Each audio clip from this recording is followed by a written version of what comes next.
Hey, what's going on, guys? We are back with another episode of the Higher Consciousness, Lower Standards podcast.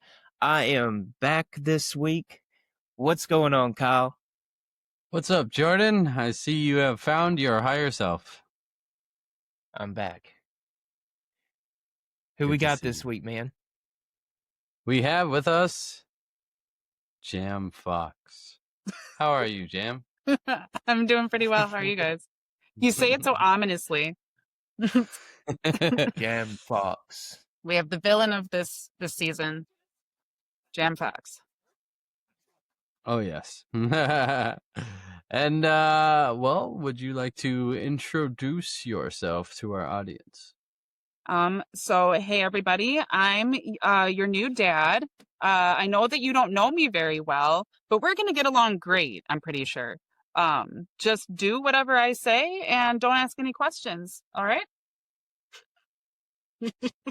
Fair enough. Been looking for my dad for a long time. Sorry, I really was projecting there. I was, tapping into my own stepdad. Sorry. Well, how about we want you to take us on a journey about you. All right. What makes you you? It's sun. One thing I'm noticing is the sun's shining where she's at. Where you at? Oh, I'm in Hawaii. I'm on the big island of Hawaii. Oh, Sweet. yeah. It's pretty Are you gorgeous. from Hawaii? I'm not from here. No, I'm I was born in Wisconsin. I was born in Illinois, raised in Wisconsin. And then I came here from Austin, Texas. So I've been around. Yeah. But out of remember all the you places in I've been, Texas. this is by far one of the most beautiful. The people Oh, I bet. are interesting. It's just a bunch of me's, which is like way too much to handle. Everybody here is weird. Nobody knows what's going on. Well, in the greater scheme of everything, aren't we all just each other? Just reflections of each other? Listen, You you've know been what talking about this a lot lately. You've been I'm really trying to reflecting on raise- the reflections. I have. I've been looking in the mirror a lot. I was going to ask Starting to if like you've ever what I done see. any type of like mirror meditation. I have yet to do a long gated staring contest with myself in the mirror. I've heard it can lead to some pretty wild things happening.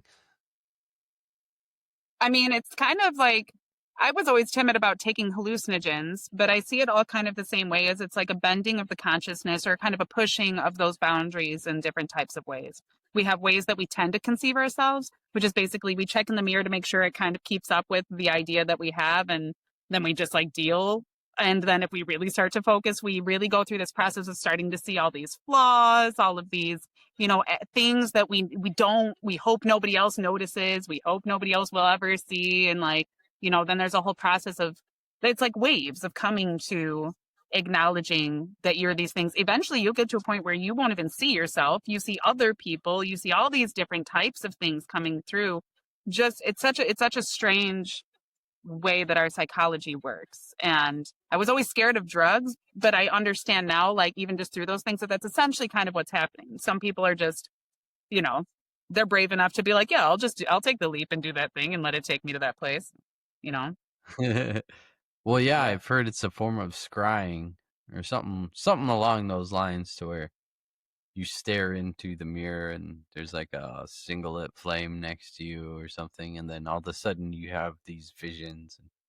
Well, the thing, like, mirrors in of themselves are such a physical anomaly that they really they do this thing like the Tao. Okay, so the point of the Tao, right, is so that we can not just think of this or that, but that we can be able to kind of conceive of the idea of both of them existing within the same space.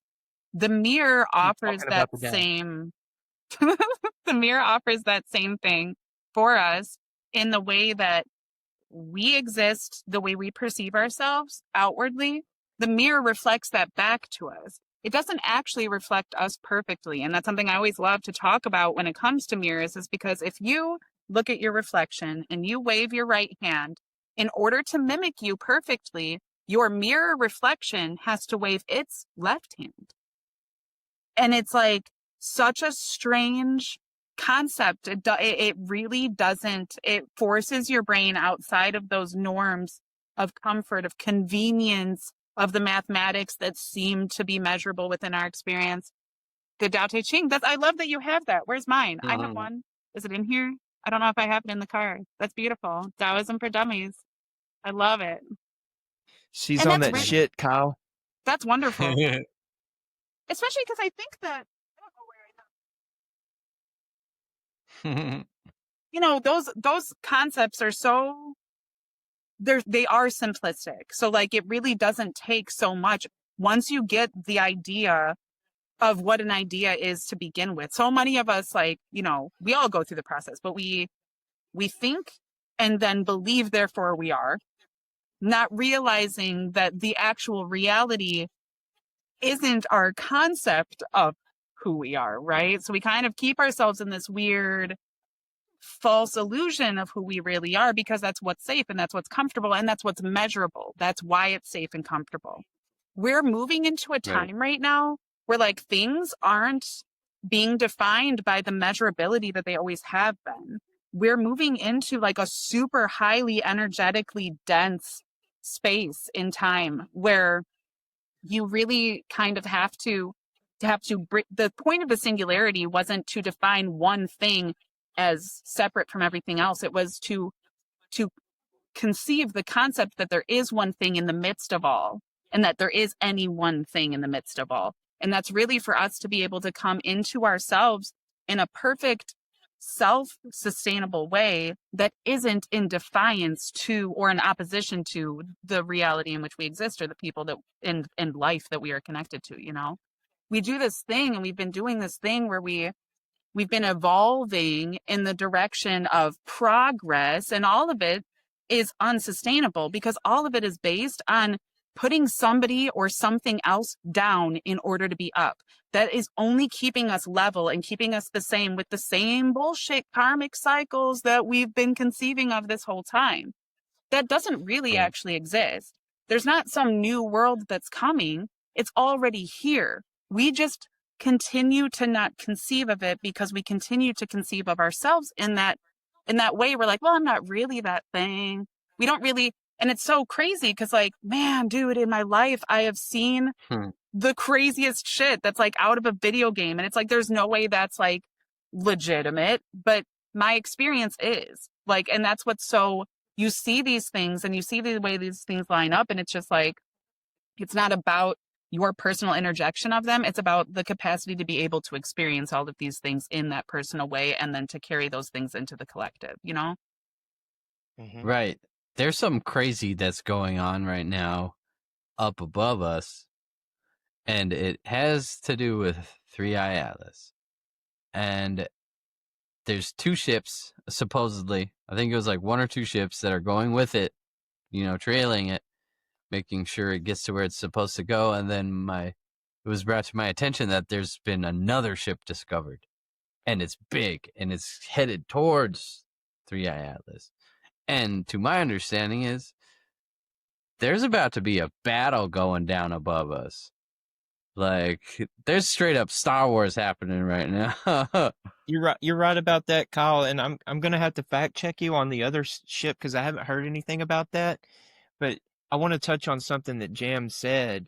She said that what we're seeing in this experience is people acting in defiance of someone else's reality or belief or understanding. And what was beautiful of what the Tao told me, because you said something else that was that really stuck out, the simplicity of it. When you read something like the Tao, it doesn't come off as something that is simplistic. It's a lot of words, it's a lot of symbolism, it's a lot of trying to understand what even being a spoke in a part of a wheel even means. But then in my spiritual awakening, all of what I had read while I was trying to understand the Tao was downloaded. And so now I'm living this truth that everything has truth.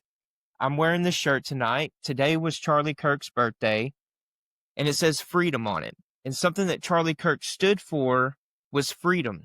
But he also had things that I didn't agree with, but I didn't act defiant in his truth and his belief.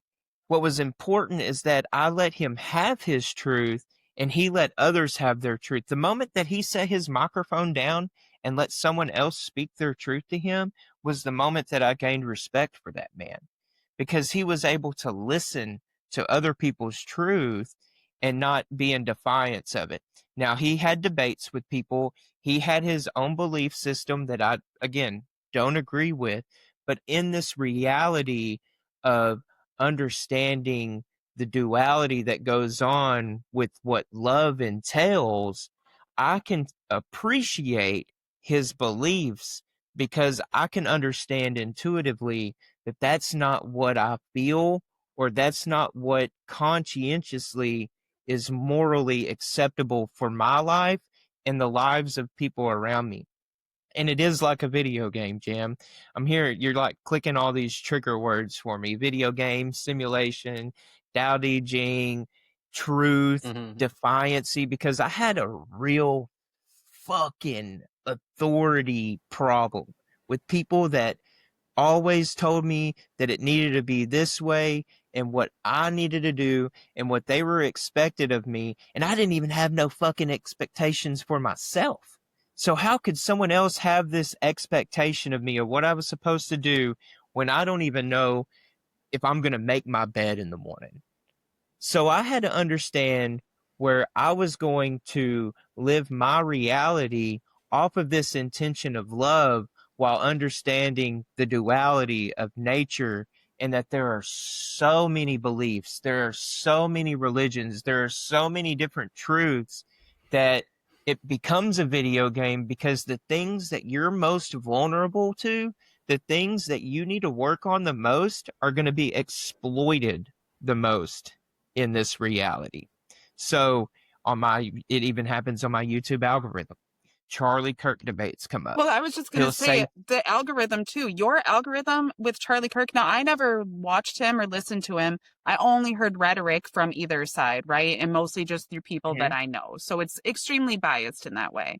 I never actually watched him. The one video I watched of him doing any type of like talking, I'd seen pictures of him, but actual talking was obviously like what you're talking about, like resonates with me because I believe the same thing that you fundamentally believe. Now, I haven't seen that side of Charlie Kirk myself. The side of him that I saw in the video would make it seem that he was very heavy on using his influence to propagate a very specific message and side and political stance, and was using it against people, and was even using fake leftist extremists to kind of facilitate that type of rhetoric. So that's what it looked like, at least from the video. So of course, but that's coming from my algorithm trying to appeal to my bias. You've obviously done a job of being a little more centrist in that way, where you were able to see the videos that allowed you. And that's probably part of the bias. That's the way this stupid dualism in the algorithm is working.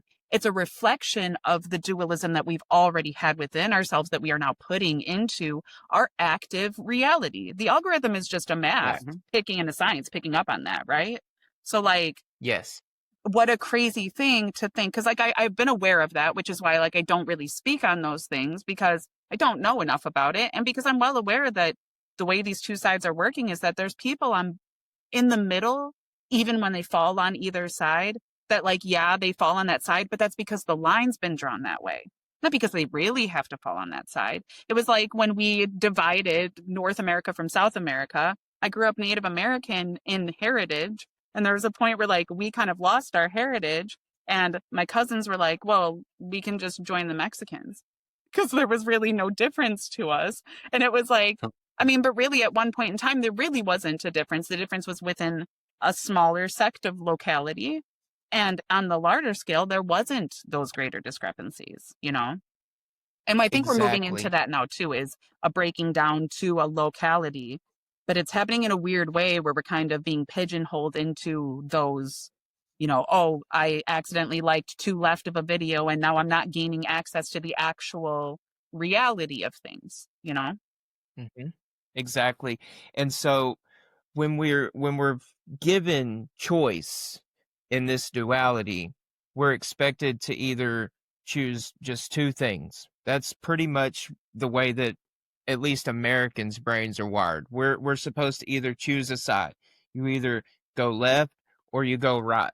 But when you have this awakening, because you're having the awakening, Kyle's having the awakening, we understand that fundamentally everything goes back to the foundation of unconditional, infinite love, because that's what the creator in this simulation is showing us. The cheat code is love. Kyle said that in last week's episode, and it's right there on my bio. That's the only thing that's on my bio is unconditional love is the cheat code out of this.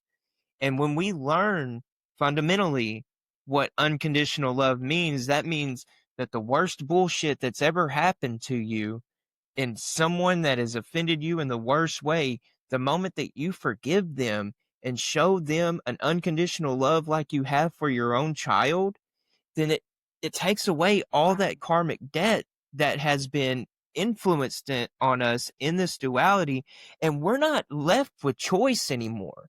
We're left in a state of living in each moment again and again and again through that intention of love. And And so I our love the only idea of choice. like loving the way a parent would, viewing people when you see them making a mistake, when you see them trying to hurt you, when you see them being away, seeing them like you would a child and seeing them like, okay, well, Mhm. obviously there's something you're unaware of or haven't processed or haven't gone through yet, which is why you're acting this way, because nobody in their best state is gonna be in those types of ways, you know? Exactly. Right. Exactly. And so when we're given these choices, all that we are supposed to do is observe. We observe, and then our reaction to the observed, because through observing, energy is projected from these beings. Energy is projected, and it can be negative or positive. But in the art and the act of having this observance of what this other person is doing, we can decide really easily and real simplistically, like you said, are they acting in love? And if they are, or if they're not, especially if they're not, then we have to make a conscientious decision if these people are willing to hear or if these people are willing to continue down their path that they have freely chosen, because we do have free will to continue to do what they've done. And the only way that we're even going to scratch the surface with minds like that is through our action, Right. is through the way that we Right. continue to go about living this life and in Well, this reality off of love. it's funny because I know that there's a way that we tend to confuse love and empathy with one another, and empathy with this sense of unconditional love with unconditional allowance, where it's not necessarily the same in that type of way. And when people over empathize, like, because there's a part of love too that is giving space for things, like Mhm. you work out super hard because you love yourself, because you want yourself to be strong, but you also give yourself time to heal so that you can actually be strong, so you can carry the weight of the burdens that you are putting on yourself to get yourself to that point, right? So like love isn't just the endless coddling of a thing, and it isn't just giving something constant Right. attention. It's like that's Hmm. not the love we're talking about when we talk about these types of things. There's the transformative love is the thing that it transforms you. It allows you Mhm. to, instead of seeing that person as an enemy, you recognize that that's not just a brother, that's you, and you love you and you care for you because that's your only responsibility in this world, not to worry about other people, but to worry about you.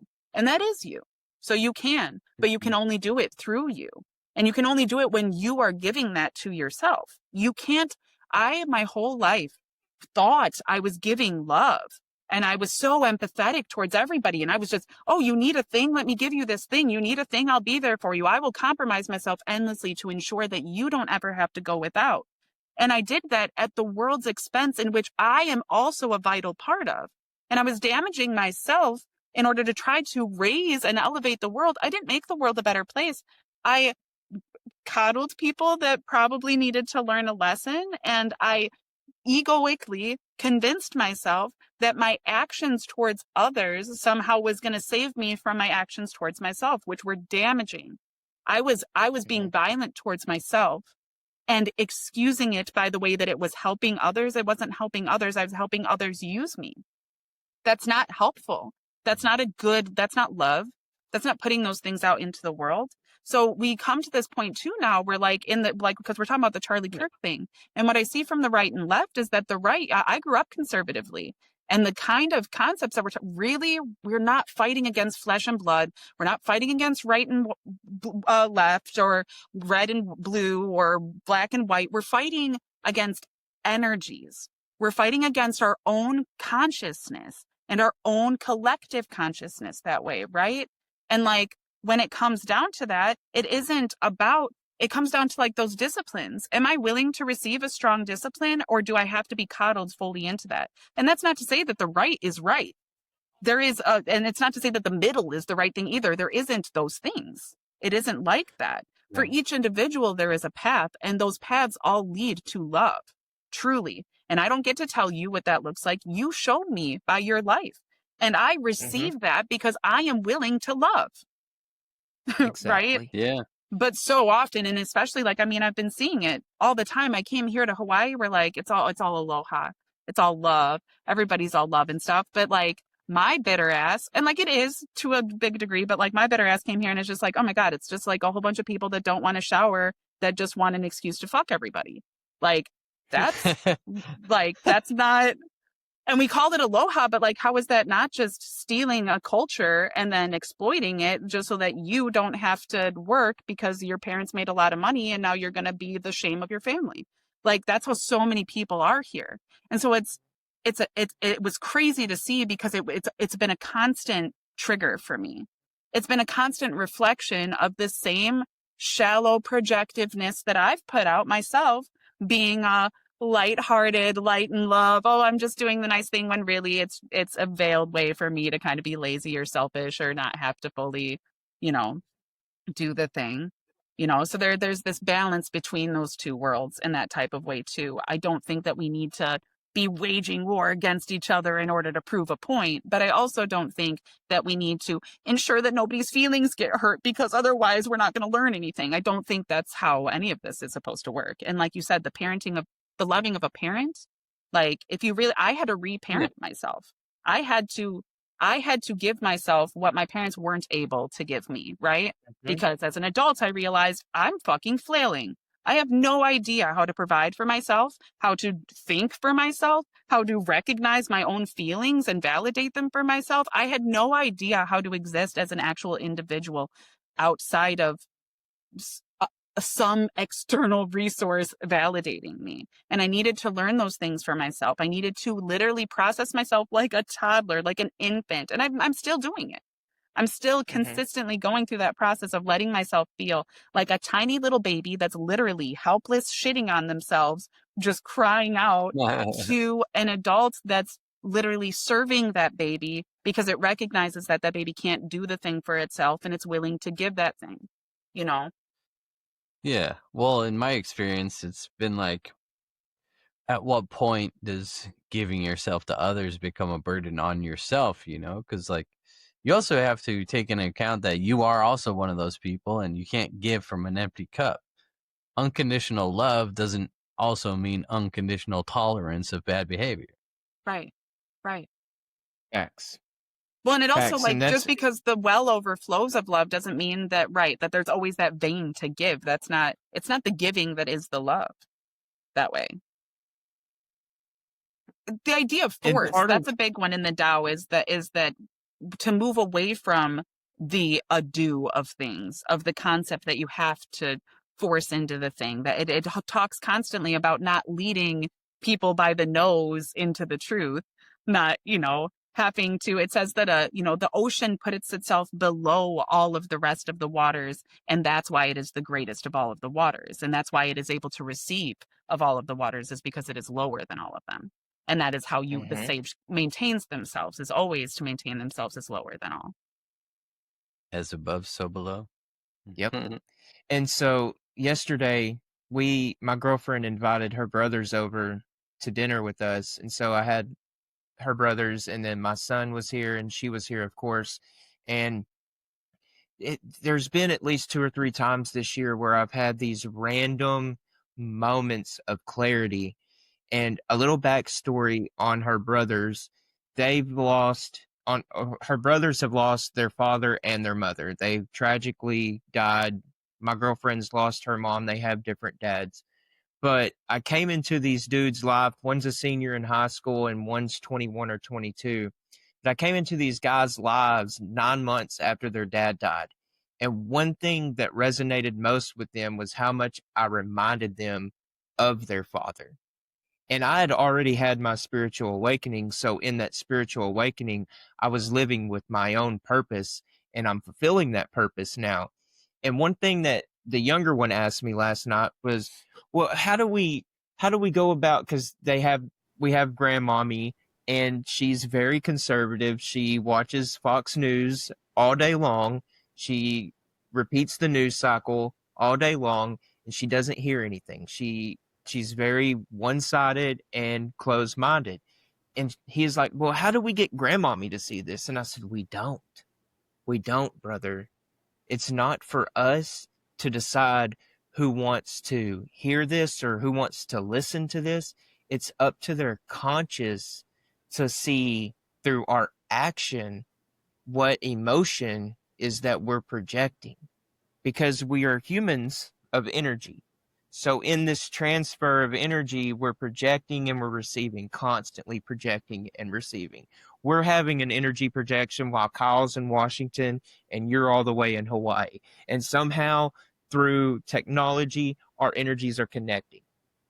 Through that connection, people get to have choice whether or not they want to open their eyes to see, is that the way that God actually meant it for it to be? Or they continue down their path. And in that choice, we get to have the experience of learning what we don't want, what we don't accept for ourselves, what we want to better in our own lives. Because again, Jam, you mentioned that we are reflections of one another.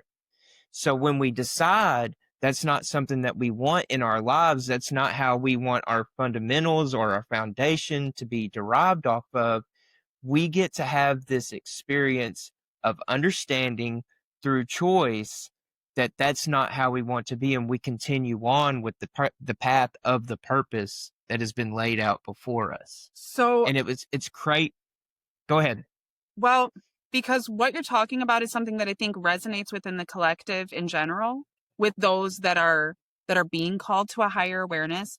But there is a kind of division that is actually happening, because there's those that are choosing to kind of put the snooze button on and stay asleep. They don't want to hear it. They don't, and because of that, so growing up conservative Christian, the entire mindset behind what was being trained and taught to me in church and in school and in the circles that I was growing up in was that time is of the essence, that it is ending soon, that everything is coming to an accumulation, that the soul carousel is about to end, and all of these souls need to get all riled up and piled up into the right categories so that they can be properly processed, and like that everything, it's all a matter of time, and that it's all coming down to the thing. And that's why this manifest destiny needs to happen. And that's why it's Christianity pushing it through Zionism in order to get us to that place. Like it's all, I was taught those things. It was very much like, this is part of something that's been happening for a very long time and cultivating into this. It's not that it's a reality. When you said, like, you really can step into your consciousness and be able to be like, oh, Like I got time. I can figure myself out. I just need to chill. Like, okay, I just need to chill. It was funny because just before this, I was telling Kyle about how anxious I was, and he had sent me the little like yoga meditation, emoji. And like it's so simple, but it's true. Like goose rub out, bud, like just chill. Like it's cool. Like just give yourself the time Yeah. though, because it's a very small reminder that you're the god of your own creation. You're the one actively manifesting your reality, and you literally have the capacity to just slow down time, slow yourself down, and process whatever you need to. Chill out. Just chill out. Yep. Now that's the mindset here in Hawaii as well. So I'm coming into that, but I'm still seeing that discrepancy of there really is people that are seeing it for what it is, and then people that, I mean, I'd like to think that the soul is somehow conscious and recognizing those things behind those veiled eyes, but I don't know. I don't know if it matters. I don't know if it matters. And as far as I can tell, it all just keeps doing what it does. I don't think there's a definitive actual beginning or end. I think maybe the world as we know it is ending. I think it has a million times, and I think it will continue to, you know. I think that right now it's ending in a pretty scripted way that was pretty planned. And, I think that everything's lined up exactly as it was planned. But like, I think that, I mean, it in the idea of it being a video game, like it's kind of the idea where like any of the programs can run within the system. So like, it's just another program running. It's not like, it's not the end of the world. It's the end of this world. Yeah. But like, it's not, and all of it's part of our soul consciousness to, just experience all of it, you know? Yeah. And having the love of a child and raising a child in the times that we live in right now, I had to really grasp the idea that if something were to happen to me, I have to convince this very emotionally unregulated teenager that acts irrational at all times and lacks impulse control, that if something were to happen to me here, that we don't ever really die. Yes, we die in the flesh and bone, but my energy, my soul continues on. And then I had to explain it in a way of like, look, dude, yeah, I'm your father here, and in this reality I am, but let's just look at the Mandela effect. We can justifiably say that it is absolutely 100% real, because there were days where you hated going and door dashing with me, but we knew, you and I both know, that Chick-fil-A didn't have a K at the end of chick at one point in time in 2020, because we talked about that. And now you go and look on Facebook or look on Google, now all these Chick-fil-A's have a K, and now supposedly they've always had this, and we can both agree that they didn't. So something funny is happening here. So we have to understand that potentially that since we're out here having a good time, and I really go off of the idea of what Max has said on this podcast, that we're here for the excitement. We're here because our souls love to have fun. Our souls love learning. Our souls love different experiences. And unfortunately, we've chosen one of the hardest experiences that we could have, and it's the experience of suffering, and then having the realization that through this suffering, we're supposed to fall back on an emotion that we've always had for millions and millions of years in our conscience, which was love. And then through that discovery, I can tell my son, we're just here having fun, bro. Because think about it. What if in a past life you were my father? And then we both died in that reality, and we met back up in whatever universe that we come from. And I was like, yo, I think this time I'm going to be your dad.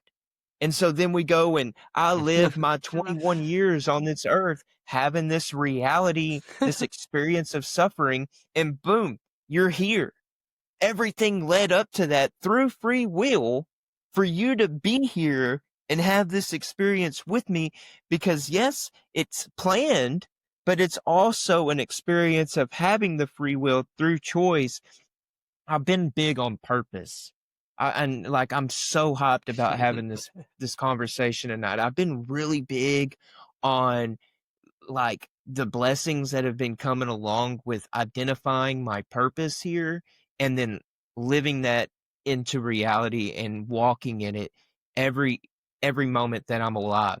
When And I you can't spoke deny. it earlier, you spoke it with a confidence that literally gave me the chills. Like I physically responded because earlier you had said, I am in doing what I'm supposed to be here doing. I'm in it. Like Mhm. I'm already Yeah. doing it.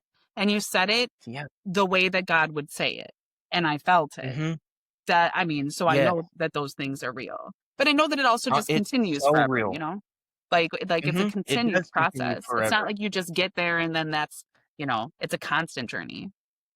Mm-mm. It's not over because everything that has led up to this moment that I'm having right now, I had the experience. I've had the experience of learning in this reality how to combat the duality of everything that it entails while having my purpose already manifested long before I came here. And it's beautiful.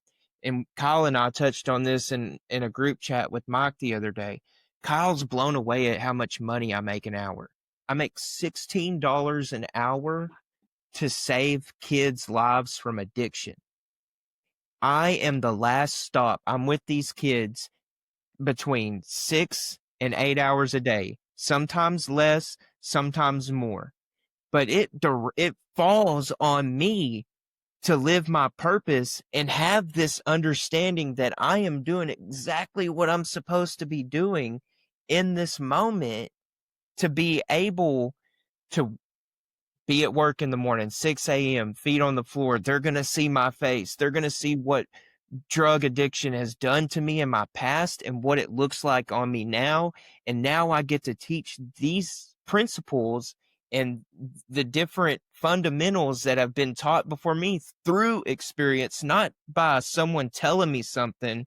I get to have the experience of changing their soul conscience, their fundamentals, their life. And it hit me. I was like, yo, you're literally living in a duality right now because you're changing people's lives and you're waking people up to this idea of the only way that we get out of here is through love and to ascend out of somewhere that has been a reincarnation loop for millions of years through the act of love. And it's like, of course you're going to make $16 an hour, $15 an hour doing so. Of course you're not going to make very much doing that here because through duality, it keeps the ego in check. Without duality, I would not be able to live the purpose that I'm living without having my ego checked and still fulfill that purpose because we are humans we're souls having a human experience. It's crazy as fuck. For sure. I got sidetracked for a minute. It's I know, wild. I did too. Well, only because this guy pulled up. Do you think I should fuck with him? You guys want to fuck with the stranger with me? I'm just kidding. Is that love? I should Yeah. probably chill out. I Well, I am always I told like, Kyle there was one. huh?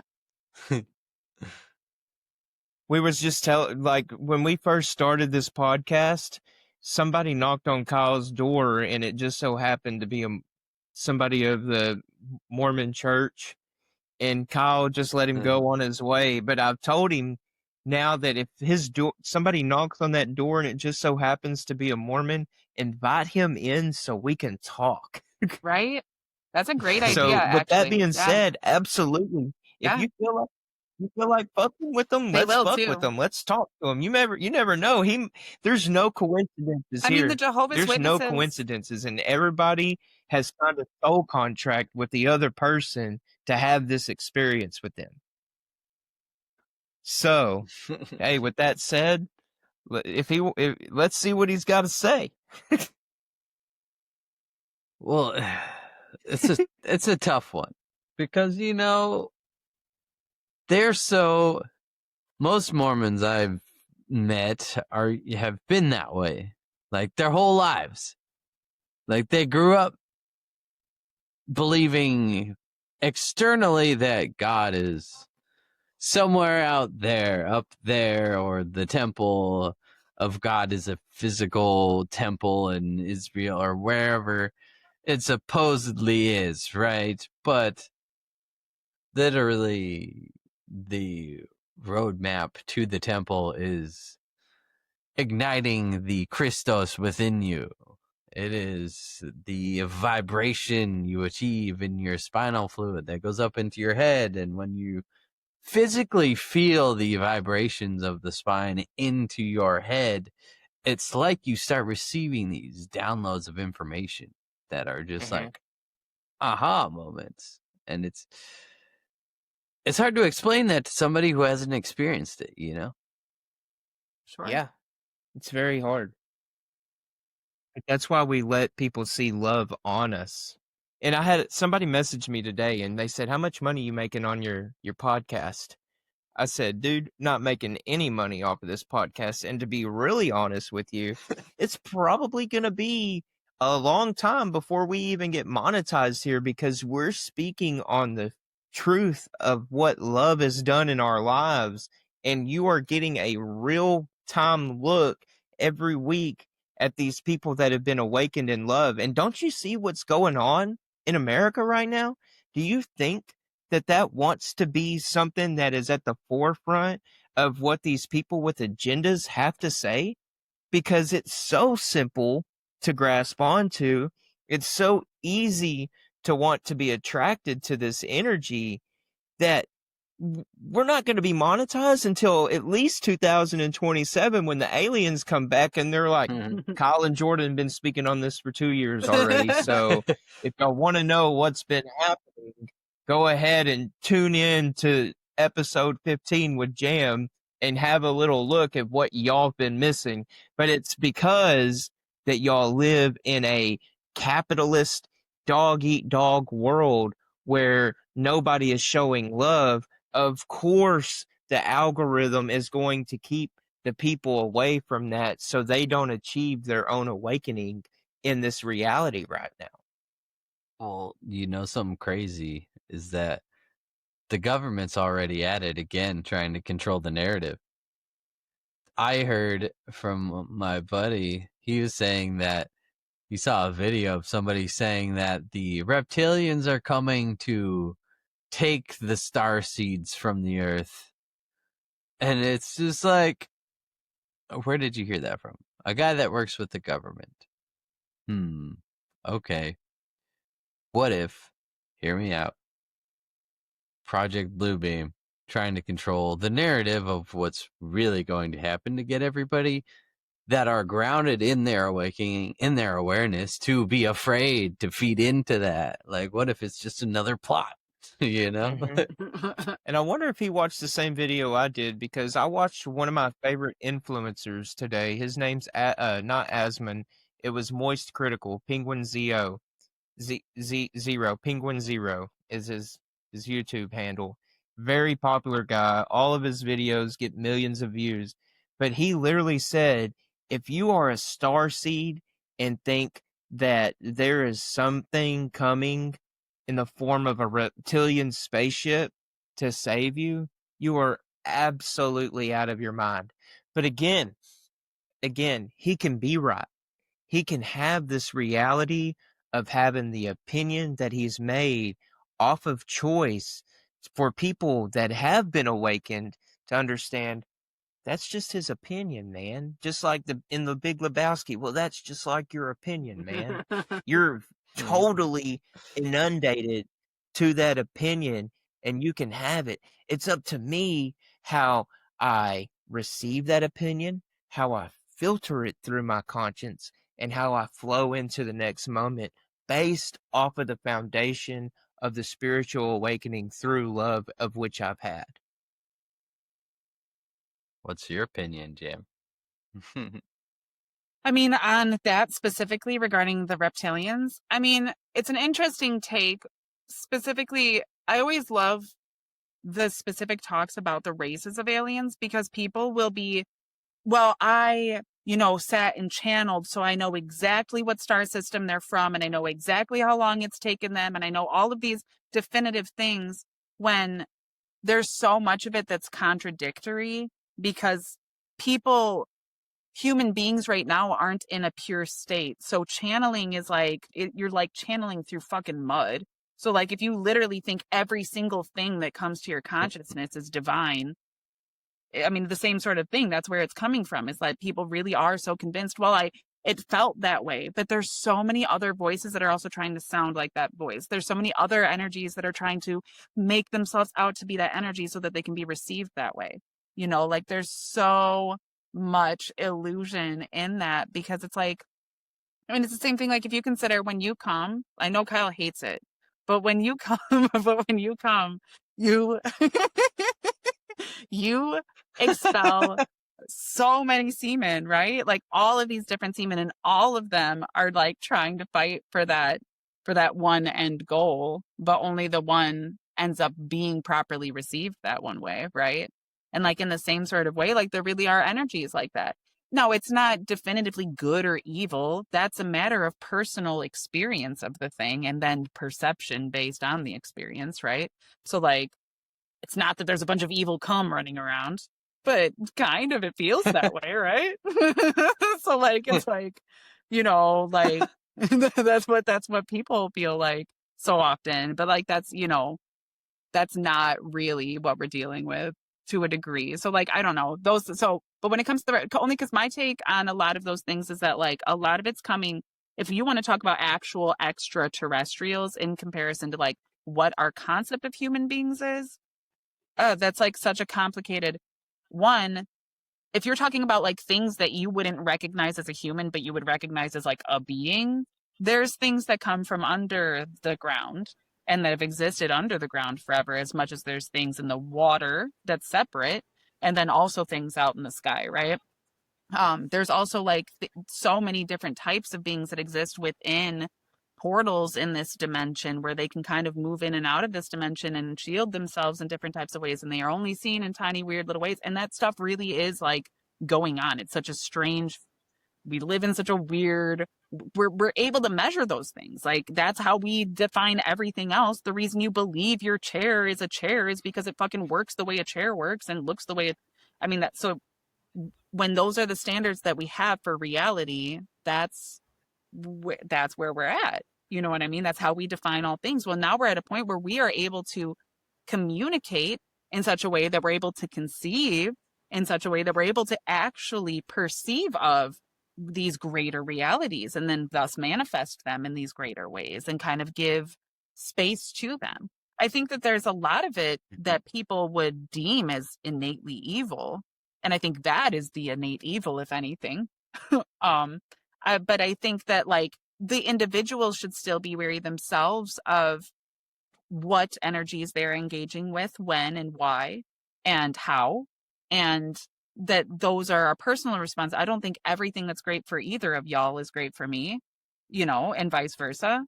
But that doesn't mean that those things are bad, you know? And so it's Right. like trying to come to that, because I mean, I'm kind of a judgmental cunt a lot of the time in my heart. I Through the process of it coming up through my throat and out of my mouth, I generally am able to kind of lighten those things up and put some love on it. But in my heart, there's a lot of still hurt and bitterness and hate for no reason. Things that I don't resonate with, but that I still have some space for, right? And those are kind of the spaces that a lot of these energies are trying to work through, these lower energies. That's the point of maintaining a higher consciousness, right? Is so that you're not vibing in a way that allows lower, stronger forces to pull you down. Because there's a point, if you're standing on a chair and you got somebody down on the ground and you're trying to lift them up onto the chair with you, like there's a point where you'll have the advantage, but there's a great point where they have the advantage to pull you down more than you have the advantage to pull them up, right? Right. I'm like genuinely curious. I've had about 4 personal experiences with otherworldly things. And I was just wondering if Have you had it? Yeah. So I mean, I've had some different experiences, but I wouldn't say that they're. My brother had experiences with what he claimed to be extraterrestrials. The experiences that I have had have been with things that I recognized as within this, like they're not.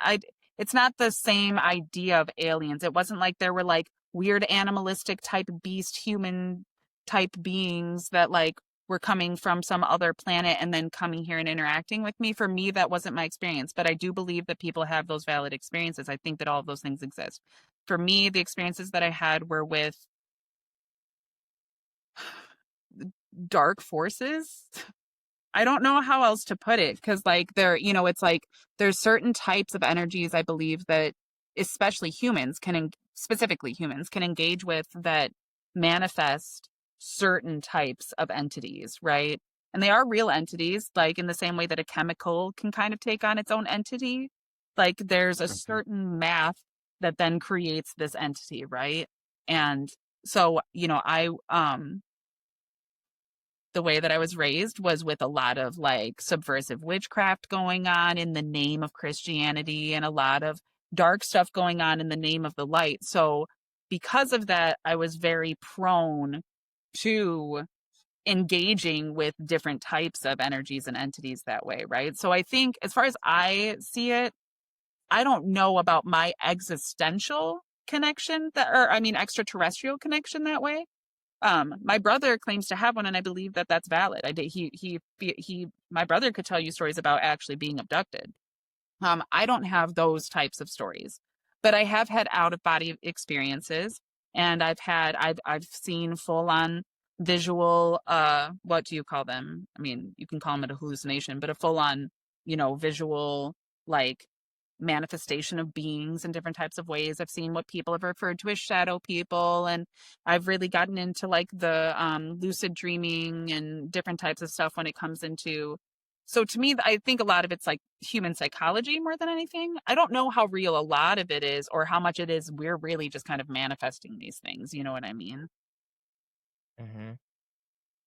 Hmm. It's funny that you say that because, again, it's crazy how this experience happens because I've never really spoken with you, Jam, but you hit on a lot of different things that are relevant in my life, even to the point of being raised a Christian conservative. I've had a couple of sightings. I've seen some very questionable things that I knew wasn't an airplane, but I also had heard many different accounts of people being abducted and the the commonality of them being abducted and not ever having a conversation with that other person that was abducted was uncanny to the point that they couldn't have been lying about these things that were happening. You know what I really think is And happening? I think that we legitimately live in a matrix and that we aren't actually existing in the reality the way that we think that we are. And that a Mhm, lot of these types of things, like when you talk about an abduction, I do think that there really are people that are being, like in the movie The Matrix, when they get unplugged and they wake up and they're like, oh shit, here I am. I think that's what's happening.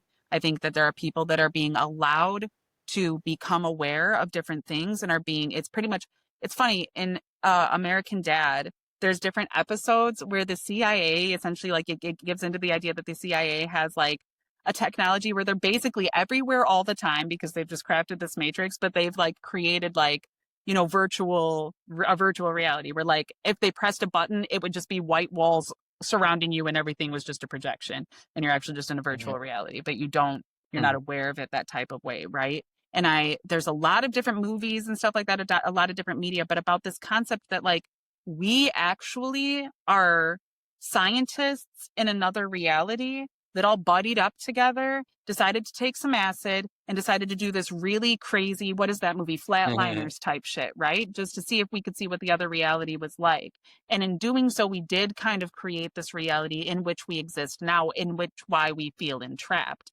And it's coming to the reality that we are the ones that are creating it, that we're the ones that are sustaining it. And we're kind of pulling ourselves out of that consciousness in those ways and seeing ourselves it's us in the future. It's us in another realm. In Interstellar, it's such a beautiful depiction of the way that at least I conceive of these things is when he goes through, first off, he goes through a black hole, which he and me at the time had perceived as being a two-dimensional hole. It's you enter one side and then go through it, and then that's the other side.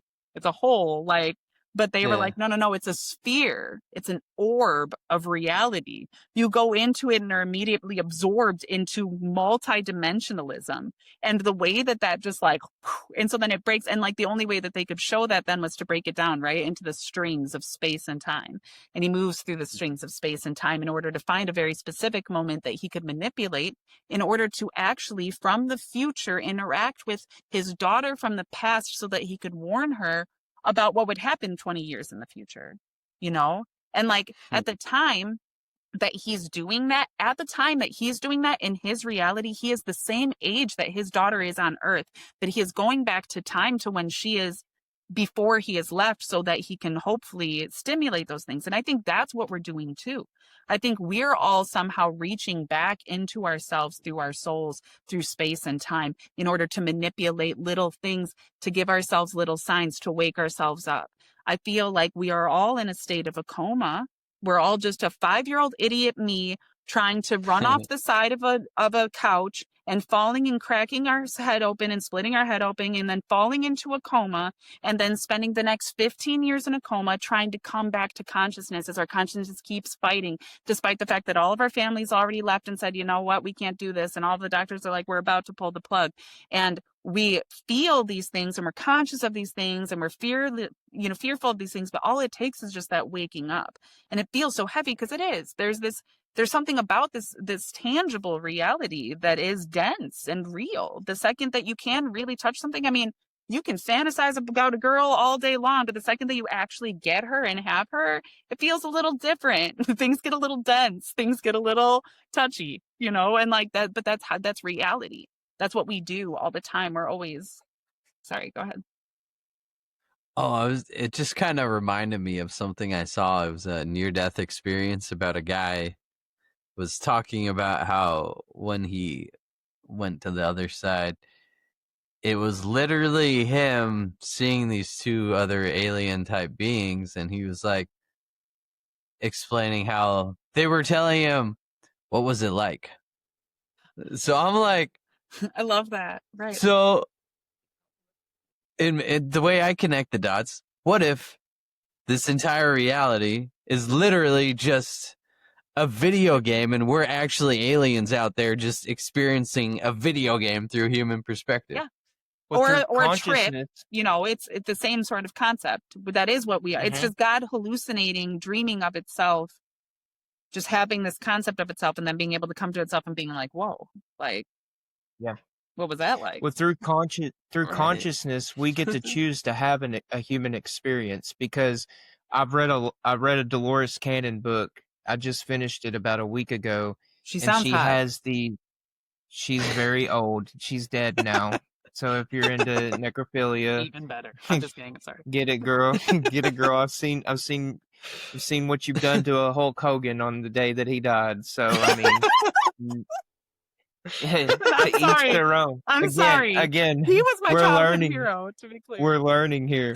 We're learning so much. And but Dolores Cannon, she says that the people that are in the Galactic Federation derive off of the fundamental foundation of love, which would entail that they also have souls. So if they have souls, that would mean that they would also have conscience. And if they have conscience, then they also have the experience of getting to come here and be human. Just like we could leave this dimension after we've ascended from the awakening and enter what Max would call 5D, 6D, all these different so dimensions. if you get into Scientology, it starts getting into the concept of thetans, which are essentially a higher consciousness that is playing us as avatars. And the same thetan is probably playing all three of us, right? That's the only reason we even connect, is because it's just one guy playing this video game. Mhm. But it breaks down into that same concept too that way. Where like we really Yeah. are, we're all just the one person playing as all these different characters. When I played Skyrim and was like a very timid elf archer, stealth archer, right? For like 3 different playthroughs before I finally was like, no, I'm going to have a tank character. And I made a tank character based on a dude I had a crush on. And cosplaying this dude I had a crush on, I suddenly felt empowered. I felt like I could do anything. I had like 3 different wives. I had 2 different houses. I was just able to run into places and just kill everything because I became that character, right? But it was funny because like at no point in time was I actually that guy, that character. Right. But I was. Nobody else was that character. I created that character. I was playing that character. That character wouldn't have existed had I not been the one moving through it. So there's this Mhm. also like, it's the same thing. You can separate the art from the artist, but you also can't separate the art from the artist. There's always this weird play of, you know, of things that way. I do like to think that, yeah, Yeah. maybe we all just are like a bunch of little 12-year-olds that got together and like I've never dropped acid, but that's why I think I've been timid because I think, yeah, in like another reality, I was just a 12-year-old that decided to drop acid with their friends and I'm like tripping the fuck out and I'm like having a real crazy time. And then like, right, when I wake up, all of a sudden they're going to be like, what was it like? And I'll be like, oh my God. And then I'm going to spend the next 6 hours explaining to them what the trip was like. And the whole time they're going to be like, we don't want to hear none of it. This is how real the duality was for me. Was the day that I had my spiritual awakening. It was in November of 2022. I was married to a person that was a energy vampire. She took financially, mentally, emotionally, spiritually, and before then I was just had the rose colored glasses on and I was just, in Oh yeah, so you're love in saying that this so physical. wait, before I forget, you're saying that we're possessed or essentially that we can be possessed by higher beings or different dimensional beings or that because they want to be human that they can kind of step into this reality as well. Like maybe it's somebody that you're interacting with you think is just a human, but really they're a reptilian playing as a human. Well, I believe that some of us have souls and some of us probably don't. And we wouldn't even understand duality if we didn't have the soul that was fundamentally with the foundation of love. Because like I was saying, in the moment that I had my awakening and was shown this infinite unconditional love and I could have this interaction with the creator, which was the universe in itself, it was everything. I was having a very spiritual experience with it. In that moment I realized that the duality was in my house because this person was the opposite of everything that my purpose was set to be moving from that moment forward. And if I wanted it, then I had to do a very physical act of love for myself and create a boundary and here's the funny thing about having a human experience. People say, oh, it's just the five senses. It's just the five senses. Boring. No, you get emotion while you're here. And in that emotion, you get to have this duality within you of acting off of that emotion or feeling it and understanding that it is an emotion through a human experience, and then conscientiously finding your way from your soul to move forward instead of reacting in everything that we do. And I mean, it got to the point to where I wanted this girl to stay around because I was still codependent. I'm 6 years in recovery, so I have all these character defects: jealousy, lack of empathy, uh, you know, just envy, all these different things. And so I was the codependency. I was having to uncomfortably navigate and rid all of these character defects, and through that uncomfortability I was being authentic and fulfilling that purpose. So it got to the point to where I had just had enough. I had been like a year into my awakening and I was just kind of just waking up every day and just seeing things for what they were, trying to establish patterns off of what I've already intuitively felt was a succubus living with me and trying to have this experience of draining my energy. That one day it was like I was going to play a game that day.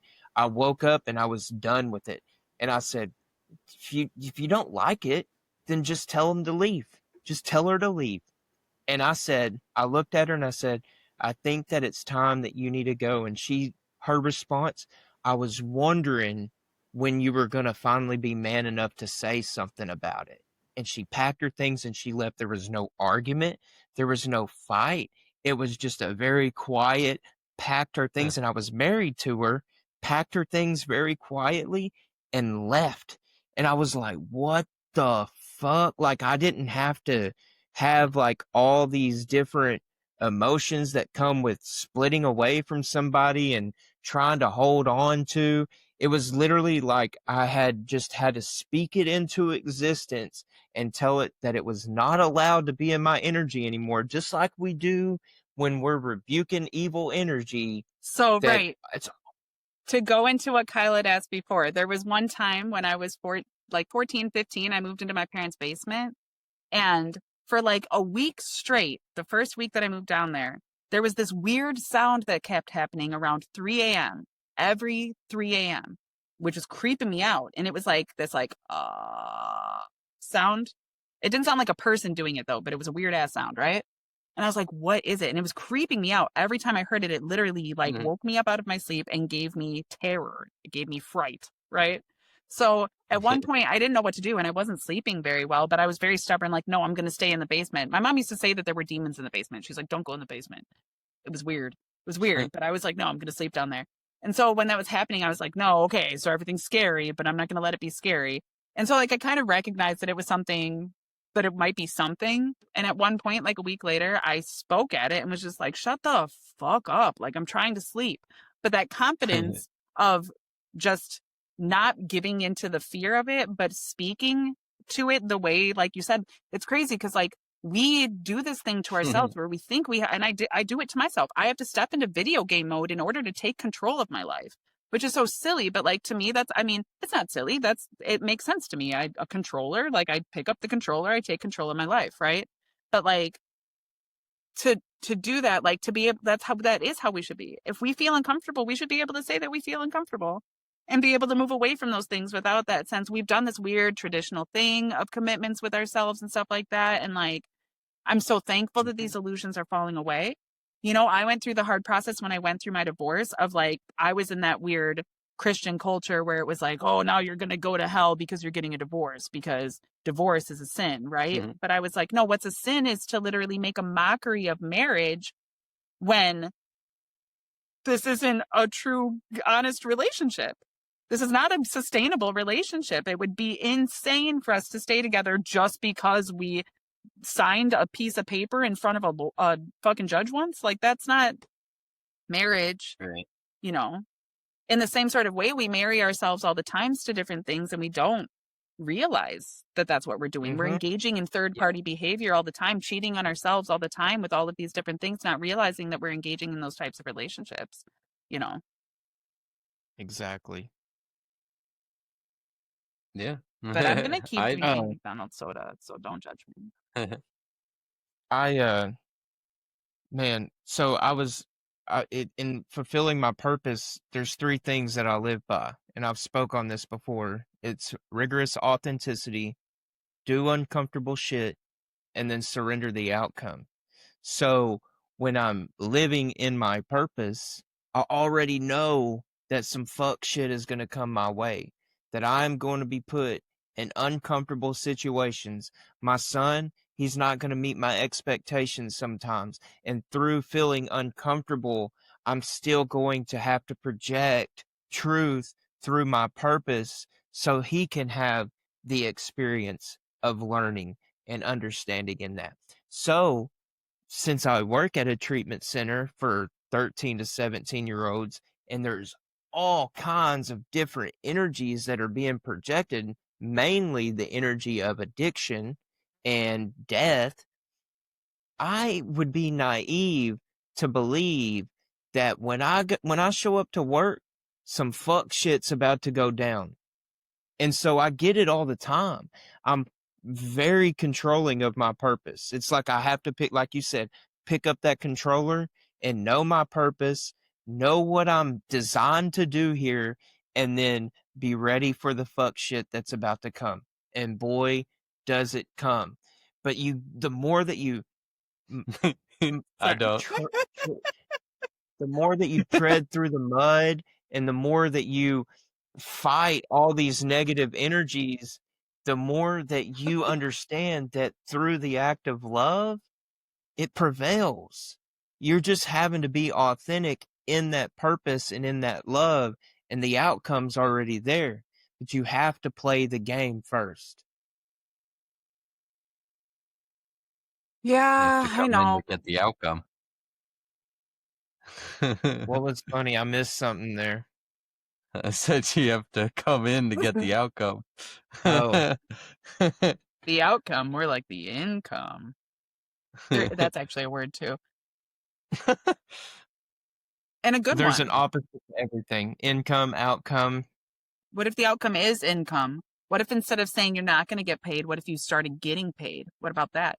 You know, I was letting the girls that I work with know that I was struggling getting tips from people because they just don't seem to want to tip me. And they were like, I find that hard to believe. Like, I find that really hard to believe. What are you doing that's making people not want to tip you? And I was like, I don't know. And they're like, well, like, run me through how you tell them about like the thing or whatever. And I was like, well, like, I'll like point out, like, well, you can just press no tip or whatever and then just like sign. And they're like, quit telling people that they don't have to tip you. Like, that's your first, you don't have to say anything, but like you're literally giving them the option. Or when people like kind of look awkward, you're like, okay, fine, don't tip me. Quit doing that. Like just simply don't do that. And maybe when people try to give you money, just like take the money and then you'll be receiving money. And so it's like, I think we do that too to ourselves. We're like, I'll say what I want is to be able to afford a sustainable lifestyle. But then I don't necessarily always reflect that, especially when there's opportunities for me to basically get free money. And I'm like, nah, I don't know. Because like But you're the Well, saying, when you moment that focus on the thing, you know, then that's the direction that you're going to head. When you're distracted otherwise or doing when you're thinking, oh, I don't want to not get tips. Like when you're thinking in the negative, oh, well, I want to make sure I don't, you know, like you have to put yourself in the positive. How is it that I'm going to get the thing that I'm after? You know, and income we're doesn't have to be given money, human, but income is you want the outcome to be something that you can actively, that is the return that you're looking for. You don't just wait yeah. on a random return. You actively do move in the directions you hope to end up in. right. If Well, you're every gonna time let you humans, if you let humans be humans, then they're gonna be that at their core at all times. And if it's uncomfortable to give a tip, and you're giving them a permission statement not to tip, well, then most people, since they are selfish, greedy, living this experience of wanting more and accumulating more because everything That's why here I give them is the option. false. And then I complain that the world is selfish. And I'm like, but I keep giving everybody the option, like, but you can totally take advantage of me. It's fine. Like, I'm doing it. I'm the problem. well, that's partly do you think that has anything to do with the ego? Like, do you think perhaps I think most of the things I because do has to do with my ego for sure. well, yeah, because it's like, well, I can figure it out. I can get this. But then it's like also starting off with planting a seed of, well, I can do this without you is kind of like, it could backfire because, and it negates, you know, because God helps us through others. And if somebody's trying to offer you help or something and you turn that down, well, that's like turning down a blessing, isn't it? Yes. But listen, the thing is, though, how do you differentiate between genuine offering of genuine help when you're in need and somebody recognizing that you're in need and being willing to offer help so that they can exploit you in the end from it? Because people that are liars are really good at it. You know what I mean? It's Well, not the people that you can trust that you need to worry about not trusting. It's the people that'll convince you that you should be able to trust them. right. And so, like, Which me being the common denominator of the one receiving help in my own life, I'm an idiot. And I tend to not be able to differentiate that, and then have continually made allowances for people that have taken advantage to the degree that I'm like, okay, I probably just need to stop accepting shit until I can like figure myself out, because I'm making monsters out here, you know? Jim, do you trust people at their core when you first meet them? Do you initially trust them, or do you have to have a rapport with them before you start building trust? It depends on the person. It depends on the person. It Okay. depends. I read people fairly well. So like if somebody gives off the energy that they don't trust themselves, then I can't, I would love to, but I can't put myself in the position to trust you. And even if I like want to, I have to consistently remind myself, like, if you're not there, then I can't be there either. But people that trust themselves, even if it's not somebody I agree with, even if it's not somebody that even like offers me respect, but if they trust themselves, I am pretty given to trusting people, A lot of which is that's also Great. how directly I fall for related lying. to Because people that lie are the ones that trust themselves. People that are telling the truth will be like, I'm trying to convey the truth to you, and now I feel like I don't know, are you going to believe it? The people that lie are like, no, no, no, I'm telling you exactly what the truth is, you know? a lot of it stems from lack of follow through, you know? Being that is a form of distrust. When you say you're gonna do something and then you don't follow through and do it, that's proving to the person that, well, I don't even trust myself to be able to do this, even though I said I would. So why did I Hmm. even say I was gonna do it in the first place if I thought there was a possible outcome of me not following through with what I said I was going to do? Well, and I'm guilty of that because I want to be perceived as somebody that cares and somebody that's willing to do the thing. And sometimes I hope that in putting that out first, I'll kind of rise to meet the occasion I've set for myself, and then often fail because I was doing all of it in ego, you know. And I thought I was doing it with the right intentions, and I thought I was doing it with, trying to be. And sometimes the best I have to offer really is a kind of shitty person, and that's just part of the process. Yeah, I mean, everything is give and take, and being able to make sure you have the ability to follow through. I mean, we get it. Like sometimes random things pop up and you absolutely can't. But as long as you had the full absolute intention of following through and it's not like a repeating pattern, well, then, that there are times where it's like, okay, yeah, no, it's fine. It's totally fine.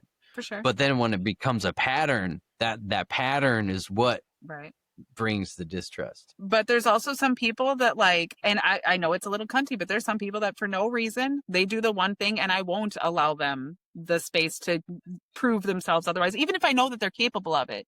But I'll like, there's some people where like one thing and then it's like, listen, I'm not even going to do this with you. I'm sure around, if I were to, eventually you'd come, but like, I'm just not going to do it. But then there's other people who like, I'm pretty certain they're never going to come around, but there's still like a tiny bit of a fraction, and I'll just like keep doing the thing in hopes of it. And it's like all of it's still ego.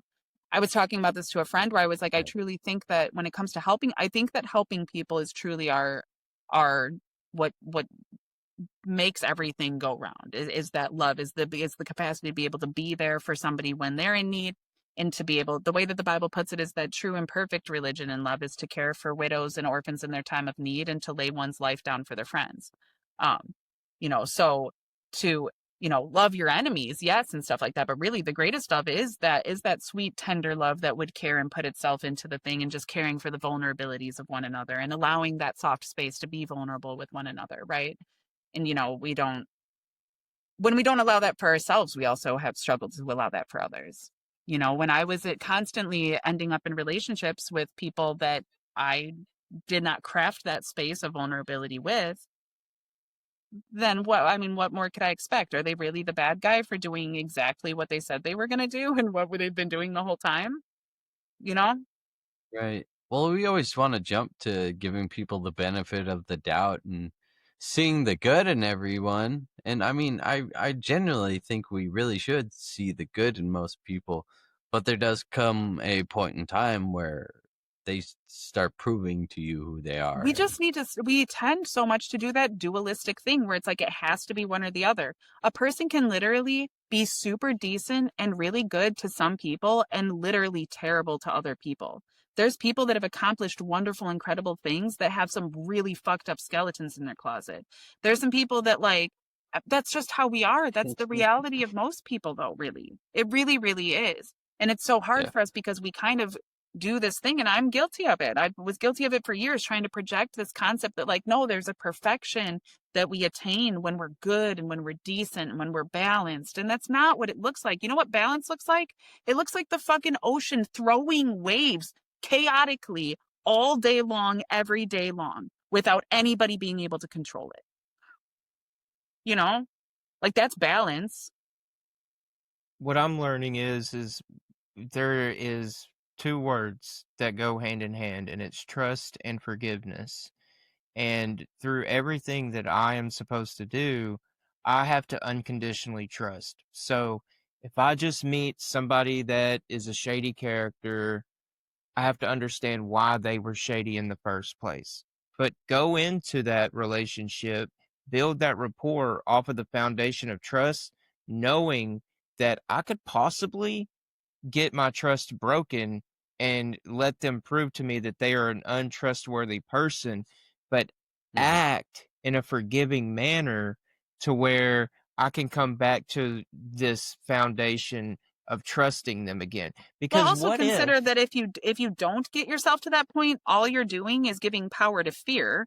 All you're doing is giving power to division. All you're doing is allowing yourself the space to be able to say that those things, right? So like you want to be able to come back and like anybody that intentionally hurts you, if somebody throws shit at you, you say thank you so much, because that is exactly what you needed to start planting a garden. That's exactly what you needed to move in a different direction. Now you know that you don't want to go over there, or that you don't need that person in your life. You know, those things are blessings, those are gifts. Everything is a gift.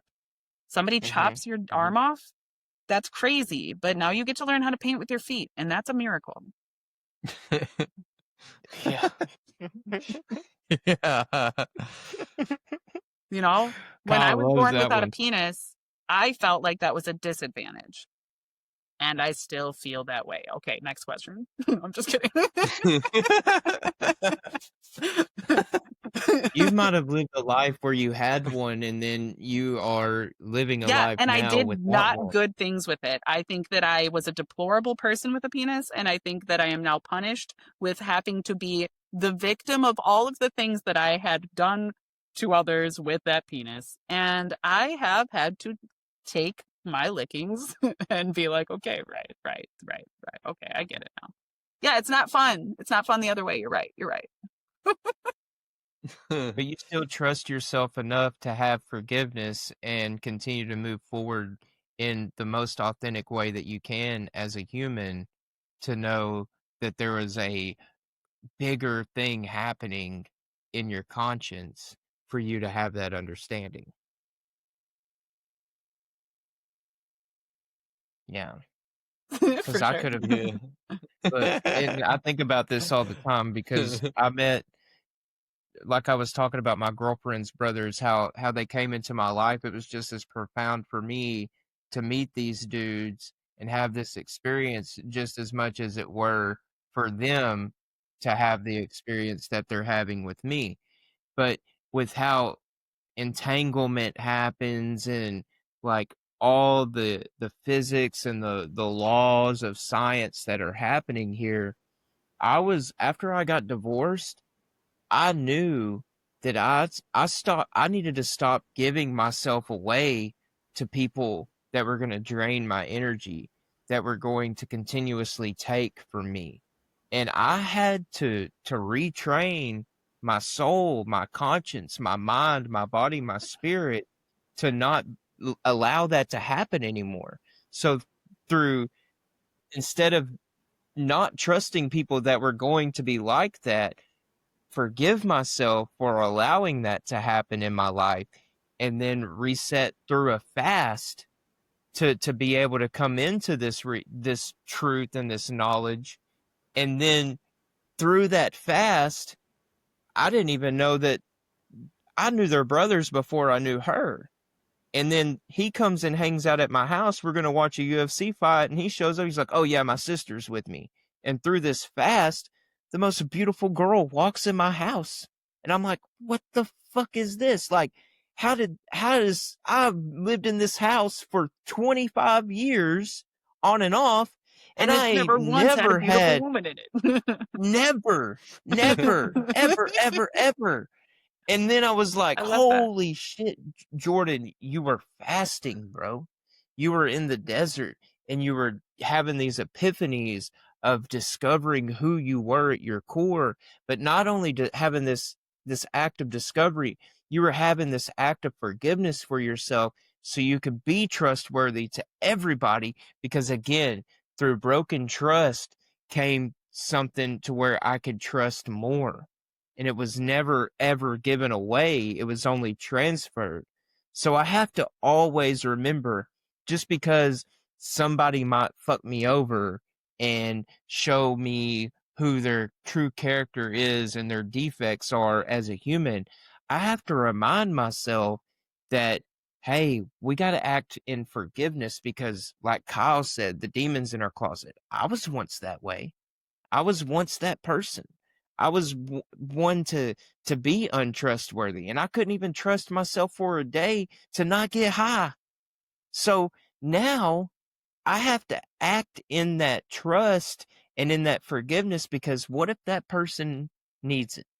What if that person just needs to see that little glimmer of something that isn't human for them to have that awakening to be able to trust themselves again? You're telling me you've never once put on lipstick and wore a dress in front of a mirror? Dude, there are, listen, there are pictures in my yearbook of me with lipstick on in a dress, because this was a different time. This was a different age. This was 2009, baby. I was a senior in high school, and they did this thing before everybody went woke. And we used to have drag queen competitions for homecoming. So the night before they had homecoming court, they had a drag queen court. And I won that motherfucker, dude. I went out there in a dress. I had big ass boobs. I had a big fat ass, and I was wearing a white dress, and I went out there with my hand like this, bro, blowing people kisses. So yes, I have. You got the hair for it. Thank you. You do have beautiful hair. That's true. Thank you. And the accent. I think I wore a wig then, though. Is that a feminine accent? You like a good Southern belle, do you, Kyle? Southern belle? Southern Jordan. Yeah. But let me tell you what my son said to me yesterday. I went to the vape shop, and mind you, I was wearing these slides. I had these slides on. They're pink as fuck. And I was wearing some skull shorts that like have pink and purple in them, and like I'm wearing some blue socks with purple, yellow, and pink on them. And I go into this vape shop, get what I need for my metal intake, Kyle. And I get back in the car, and my 13-year-old tells me, "Dad, you're zesty." You're zesty. And I was like, zesty. And I said, "Excuse me?" He said, "Yeah, what? You're zesty." And I was like, "You can't say that, bruh.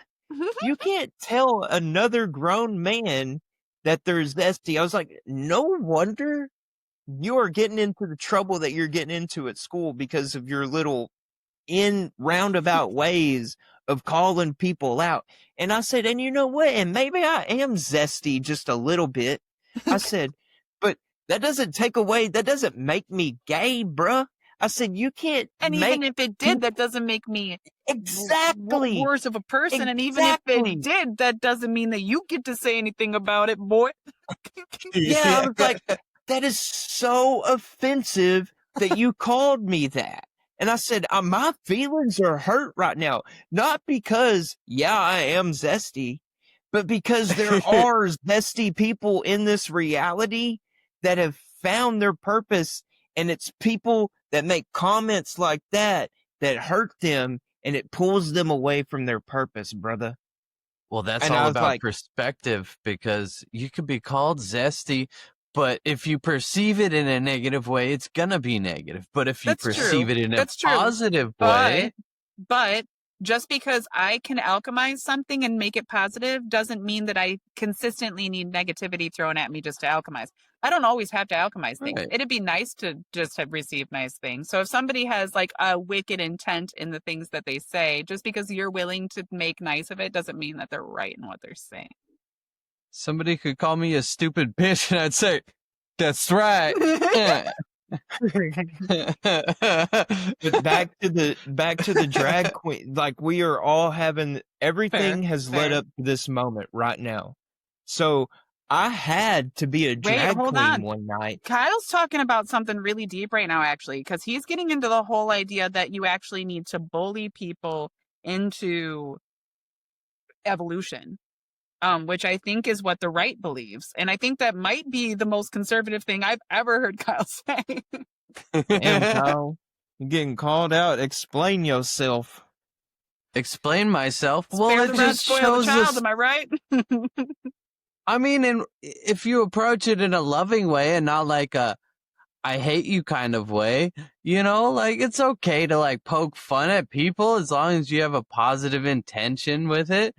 And also, if like you can say something little that somebody's gonna get set off about, it just means you can manipulate them so much easier. True. I was just really caught off guard by my 13-year-old calling me zesty. But then we got, so yes, I was having a human experience and I got emotionally attached to this idea, but it became something more powerful than that, because then I got to talk about the feminine energy that we're all supposed to carry, because we are humans living a duality, and you can't have one without the other if you're trying to maintain a full soul connection to the human conscience. Right. And at what point is it like, let's say you say something that somebody gets upset about, but in your mind that you were correct and you don't feel sorry. Is it still bad to like be like, "I'm not sorry"? Like Well, we're supposed to be empathetic, but again, I've also learned through this awakening that if somebody gets offended about something, and this is something that Charlie Kirk was really big on, and I noticed, if you get offended by something, then it's probably your fault that you're getting offended in the first place. right. Because there's something that is going on within your own mind, your own spirit, that you're insecure about. And it's up to Exactly. us through choice to decide what is making us feel like shit. What's It's making important. us In the feel same way, like offended. parenting people in relationships, just when you're dealing with people, it's important to let them know, I care about your feelings, but that doesn't change anything. Those are just your feelings. Those feelings don't get to manipulate the reality. Those are your things to deal with, because I care about you, I care about your feelings, but ultimately, that's like a different subject. Let's get on to what the actual thing that matters is. Mhm. Right. There's It's a like balance there for sure. Sorry. sometimes you just gotta say, "Please, just fuck yourself." And I mean that in a sense of self-love. Like, come on. Yeah. But yeah. Well, and the same sort of thing, like, it's like you're never going to learn how to swim unless you jump into the water. At some point in time, you really do have to be willing to kind of go over that little hump of the thing that you're giving fear to. And so, like, I don't think everybody needs to get bullied. I don't think most people probably need to get bullied. But I know in my life, I think if I wouldn't have been bullied the way that I was, I would be a fuck of a person. Like, I really do think that, like, my ego was so insatiably whacked out that, like, from the time that I was Right. born, that like all of that bullying, and I was just an innocent kid, but like knowing who I am now, like I really do like those things have kept me knowledgeable about the reality other people are experiencing as well, you know, because I'm in often fantasy land. If everything's good for me, then it must be good. And that's not the real reality, you know? So I don't think everybody needs it, but in my own personal reality, I also don't demonize it because I found great benefit in the things that I've experienced. And in an even Right. more extreme way, and I know that this is like an extremely touchy subject, and this isn't like most people wouldn't agree with me, and I totally get it, and I don't need you to, but I take those things to the extreme where, like, even when it comes down to the abuses that I've experienced in my life, those things served me purpose. No, I don't think those people were valid for in their abuse. I don't think those people should. I think they have their own karma and their own experience in which they should have learned not to do that. But in the same way that they were given to being abusive, I was giving to being abused. And we were both damaging humanity and damaging the concept of what love truly is. And so we were both just as guilty in those engagements. It always takes two to tango, right? Right. That's part of forgiveness, you know. Is understanding that those bad things that happened to you helped mold you into the person you are now. And if you never had that bad experience, how would you know what's bad? Like, that's like the bullying thing. If you never got bullied, how would you know how to stick up for yourself? Right. Mhm. Like, Right. Well, and for sure. And I think even when you say that, like, I'm just reminded that, like, sometimes it takes time and it's a process, and that's okay. There's a time to be bitter. There's a time to mourn the things that you've lost. There's a time to feel all of those things out and process those things. So much of my life is spent, like I said, trying to be so positive that I didn't allow myself the space to be bitter, even though I had embitterment in my heart. I didn't allow myself the space to be jealous, even though I had jealousy in my heart. I didn't give myself the space to feel those things out. And now I'm so far removed from those things in so many ways, but they are still a part of me. And then now they come out in really uncontrolled ways that don't even reflect me at all. And that's almost more inappropriate than ever, you know? So right. like in that type of way, you know, and so it's almost like too, like the more you elevate, the more you're going to come across those deviate or those, you know, I don't know, the variations of That's those the things. that's the duality. It's like, because everybody has a light side and a dark side, and yeah, we have to stay vigilant and to make sure we don't put out more negativity, more bad things into the world, because every thought, word, action sends out a ripple effect, and that ripple effect chains from person to person to Man, but person. like even just like you're saying, at the same time now the argument has completely switched back into the opposite, because in the same sort of way I consider like emo music or metal music where the whole point is to pretty much put out all of the negativity, but that saves some people's lives because when they're in that negativity, to know that somebody else has related to those feelings lets them know it's not inhuman for them to feel that way and they're not alone. So even though the demons that exist within us, it's important that we express who we truly are, even those things. And I'm learning that. Like, that's why, like, I keep saying, like, I can be super cunty and I really, really, truly can. Like, there isn't an excuse for it. It's the type of thing that can really make a person, like, oh, feel away, and rightfully so. But that is more genuine than trying to pretend that I don't have those qualities, right? And when I can be more genuine, then I can also receive more genuinely, which means that I can create a space for that genuineness so that you also have that, right? So that we don't have to keep trying to Right. keep up to these, like, oh, you have to be this and you have to be that in order to be considered a way. I think Jordan, what you're talking about is a reflection that you saw in your son, is that you didn't expect to see in your son the reflection of masculinity looks a certain way, humanity has to look a certain way, being a dignified person looks a certain way, respectability looks a certain way, and that stretching those boundaries is somehow inappropriate. You would have hoped that you would have almost been conveying the opposite. So to see that in your son was like, whoa, hold on a second. What are we talking about here? Who is this? Let's get a control of this, because this isn't the type of reflection I'm trying to see in the things I'm putting out in the world, you know. So I can understand that. I can totally relate to that, and I think that that's completely valid too. I don't think that duality really truly exists. I think that everything is always bothing. I think that everything is always a mixture, is always some sort of, and it's really a matter of our personal perception. And that's, you know, if I'm in a bitter place in my heart, I'm not making a better world. You know what I mean? And that's the importance of coming to myself and making sure that I'm doing what I need to do. It's just so that I'm not making the world a worse place for people. I've experienced what it's like when people don't take that responsibility and then make my world a worse place. And I get it. Okay, so just yesterday, was it yesterday? I went to the transfer station to throw out some trash. And as I was going to back into one of the spots, this dude who was driving a truck, and I think he was like probably arguing with his girlfriend, but they were like, I don't know, they were kind of out of it a little bit. And he ended up backing straight into my car and essentially almost like pulling the whole back end like off of my car. Like he just smashed right into it, right? And it like, but the way that he did it was like I was sitting there watching it happen and I wasn't reversing because he was continuing to reverse and he obviously wasn't paying attention. And so like there was nothing I could do and I just watched him do it, right? Well, it immediately there was a fear that struck in me because my concern as soon as he smashed into the car was this is my means of conveyance. This is my means of being able to work, of being able to sustain myself. If I don't have this, then I don't have that, or then I'm going to have to work twice as hard for those things. So I immediately got extremely defensive and I hopped out of the car and was like, what the fuck, bro?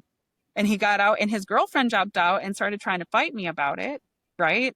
And I was just like, whatever. But once I kind of got over the immediate anger of like what had just happened and getting hit and stuff like that, he came out and like, he was like, I'm so sorry. I'll pay whatever I need to pay for it and stuff like that. And I was like, well, let's just see if there's even any damage. I'm freaking out. I don't even know. I haven't even really looked at it. Like, let's see if the car is fine. If I can just put it back, if I can duct tape it, it's fine. It doesn't matter.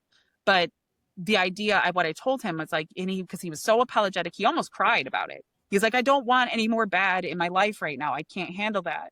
And so he was like, obviously not doing well. And he's so out in his mind because of everything being so fucked up in his life that he straight up backed into me. But if that mistake would have cost me my car, he could have put me on the street. He's in a fucked up position and he's valid in his fucked up position. But because it's got him so fucked up, he almost fucked somebody else up, right?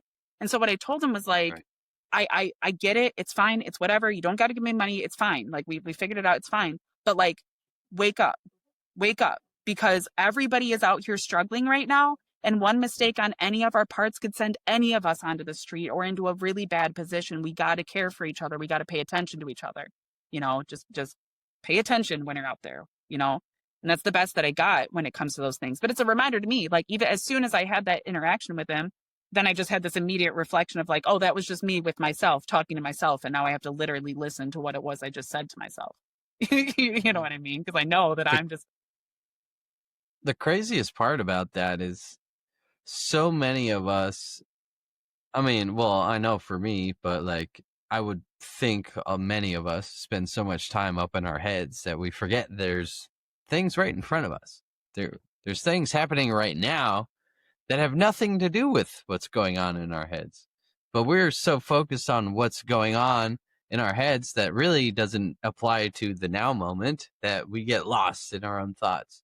And it keeps us from living in the moment. Yeah. And what's funny, dude, and this is for our audience, because we spend so much time every day trying to differentiate ourselves from the other person. We spend so much time watching the people who are leaders of our country argue back and forth and see who is loudest about being right. And the moment that someone tries to prove that they're more right than the other, the human comprehension can't understand that, hey, maybe they're right. So the reaction goes to a place of fear, which brings out the arguments, the negativity, and it's always a push pull back and forth. But one thing that we can all identify with is the fact that we've all been traumatized. There has been something in our life, whether at a young age, in our teens, or our 20s, or that you're going through it right now, where you're having a traumatic experience. And through that, it's very simple. We are to identify that trauma, understand why that trauma is happening or why that trauma has happened. Because, like Jam said before, how would I even know what the opposite of trauma is if I've never been traumatized? But I keep going back to this duality. Imagine a country where everybody's been traumatized and there's no resource for them to be able to get the help that they need to have that trauma cycle broken It's in their literally how the lives. brainwashing works within those systems. Growing up in a cult type church, that was the modus operandi, right? Was to literally traumatize the people consciously, and then to allow them no space aside from the safety and security that you're offering. And that's how you get people to buy into those things, you know. And when it comes to the grander scale, no, we know that we can't get people to buy directly into Jesus or directly into Buddha or directly into whoever we're trying to manipulate at the time. You know what I mean? Like, because all of that, those people are now being used against the things that they taught. You know what I mean? And all of these religions have come Right. in opposition to the very things and fundamentals that those people were talking about. Um, the whole, you know, way that everything's working, it can't get everybody to buy to the left or to the right, so it just has to do this energetic transference where it doesn't really matter if it's the right or the left as long as you hate your neighbor. Doesn't really matter if it's the right or the left as long as you don't really know who you are, as long as you're willing to sell your kids out so that you can be comfortable, as long as you're, you know, willing to turn a blind eye when somebody's suffering. It doesn't really matter whether you're white or black or male or female, or if you know. And it also, like that, like we were talking earlier about separating the art from the artist, it doesn't matter how good of a person you've ever been if you murder somebody in cold blood and it gets proven that that's what you did. You know what I mean? Like, there, and that's what's crazy about it, because like I grew up with practical psychopaths. I mean, I can't I diagnose people, but like I grew up with some fucked up shit. And like, in the same hand, I was also experiencing life in ways that other people also experience life. And like my family members have great friends that they've been great to, and they're funny and they're wonderful people to these people, and like they really genuinely are. That really is who they are to those people. Those really are those lives that they have. I just had a different experience, you know. Mhm. And so like I can judge those things for myself, and those things are valid for myself, but I can't judge them for anybody else, and I have had to learn how to not try to do that, you know. Yeah, everybody has their own experiences, you know? And that's the whole point of what we're trying to show people, is that not one person has an identically same experience as the other, and every single person's experience is valid to them, and it does matter. And it's okay to walk away from something you don't agree with. You don't need to make a point. You don't need to cast judgment onto somebody just because you disagree with their point of view. You can simply walk away. Mhm. Or if perception is valid, then maybe take some time out of your infinite life, not speaking in human terms, but the infinite that you are, the soul that you are, and just listen to why they feel that their perception is valid in the first place. Because that is an opportunity for you to have a synchronicity in your life to identify that, hey, my perception was like that at one point in time. So yeah, it is valid because that was me at some point. Well, and at what point is protecting our ego or protecting our theology or protecting our faith or protecting our feelings helping us? It's what it's doing is allowing us a space to convince ourselves that those things are valid without ever actually experiencing the thing that validates them, right? How are you going to Well, yeah, know if you actually can do the thing unless you do it? right. And you don't, I mean, oftentimes, for me at least, if somebody's coming at you with a negative belief or judgment, it's like, why would you even want to entertain that? Like, why even feed into it more? Why even engage in any form of conversation, knowing full well that their intention is to get a rise out of you? Right. Mm-hmm. Well, and I know myself when I do it, I know that I'm given to it at times. People can trigger it out of me to do it. And it is an ego thing for me, at least personally. It's that there's a part of me that feels that I can somehow affect the thing to change in the direction in which I believe that it should. But ultimately, I'm aware when I say that it's an ego issue. Mm-hmm. It doesn't stop me from Right. it's still engaging in that. But that's part of that too, is like the low vibrational thing. I can do a lot to stay on top of myself certain ways, but as long as I still engage in certain types of behavior, I am allowing a space conscious energetically for my consciousness to also engage in certain types of other behaviors, right?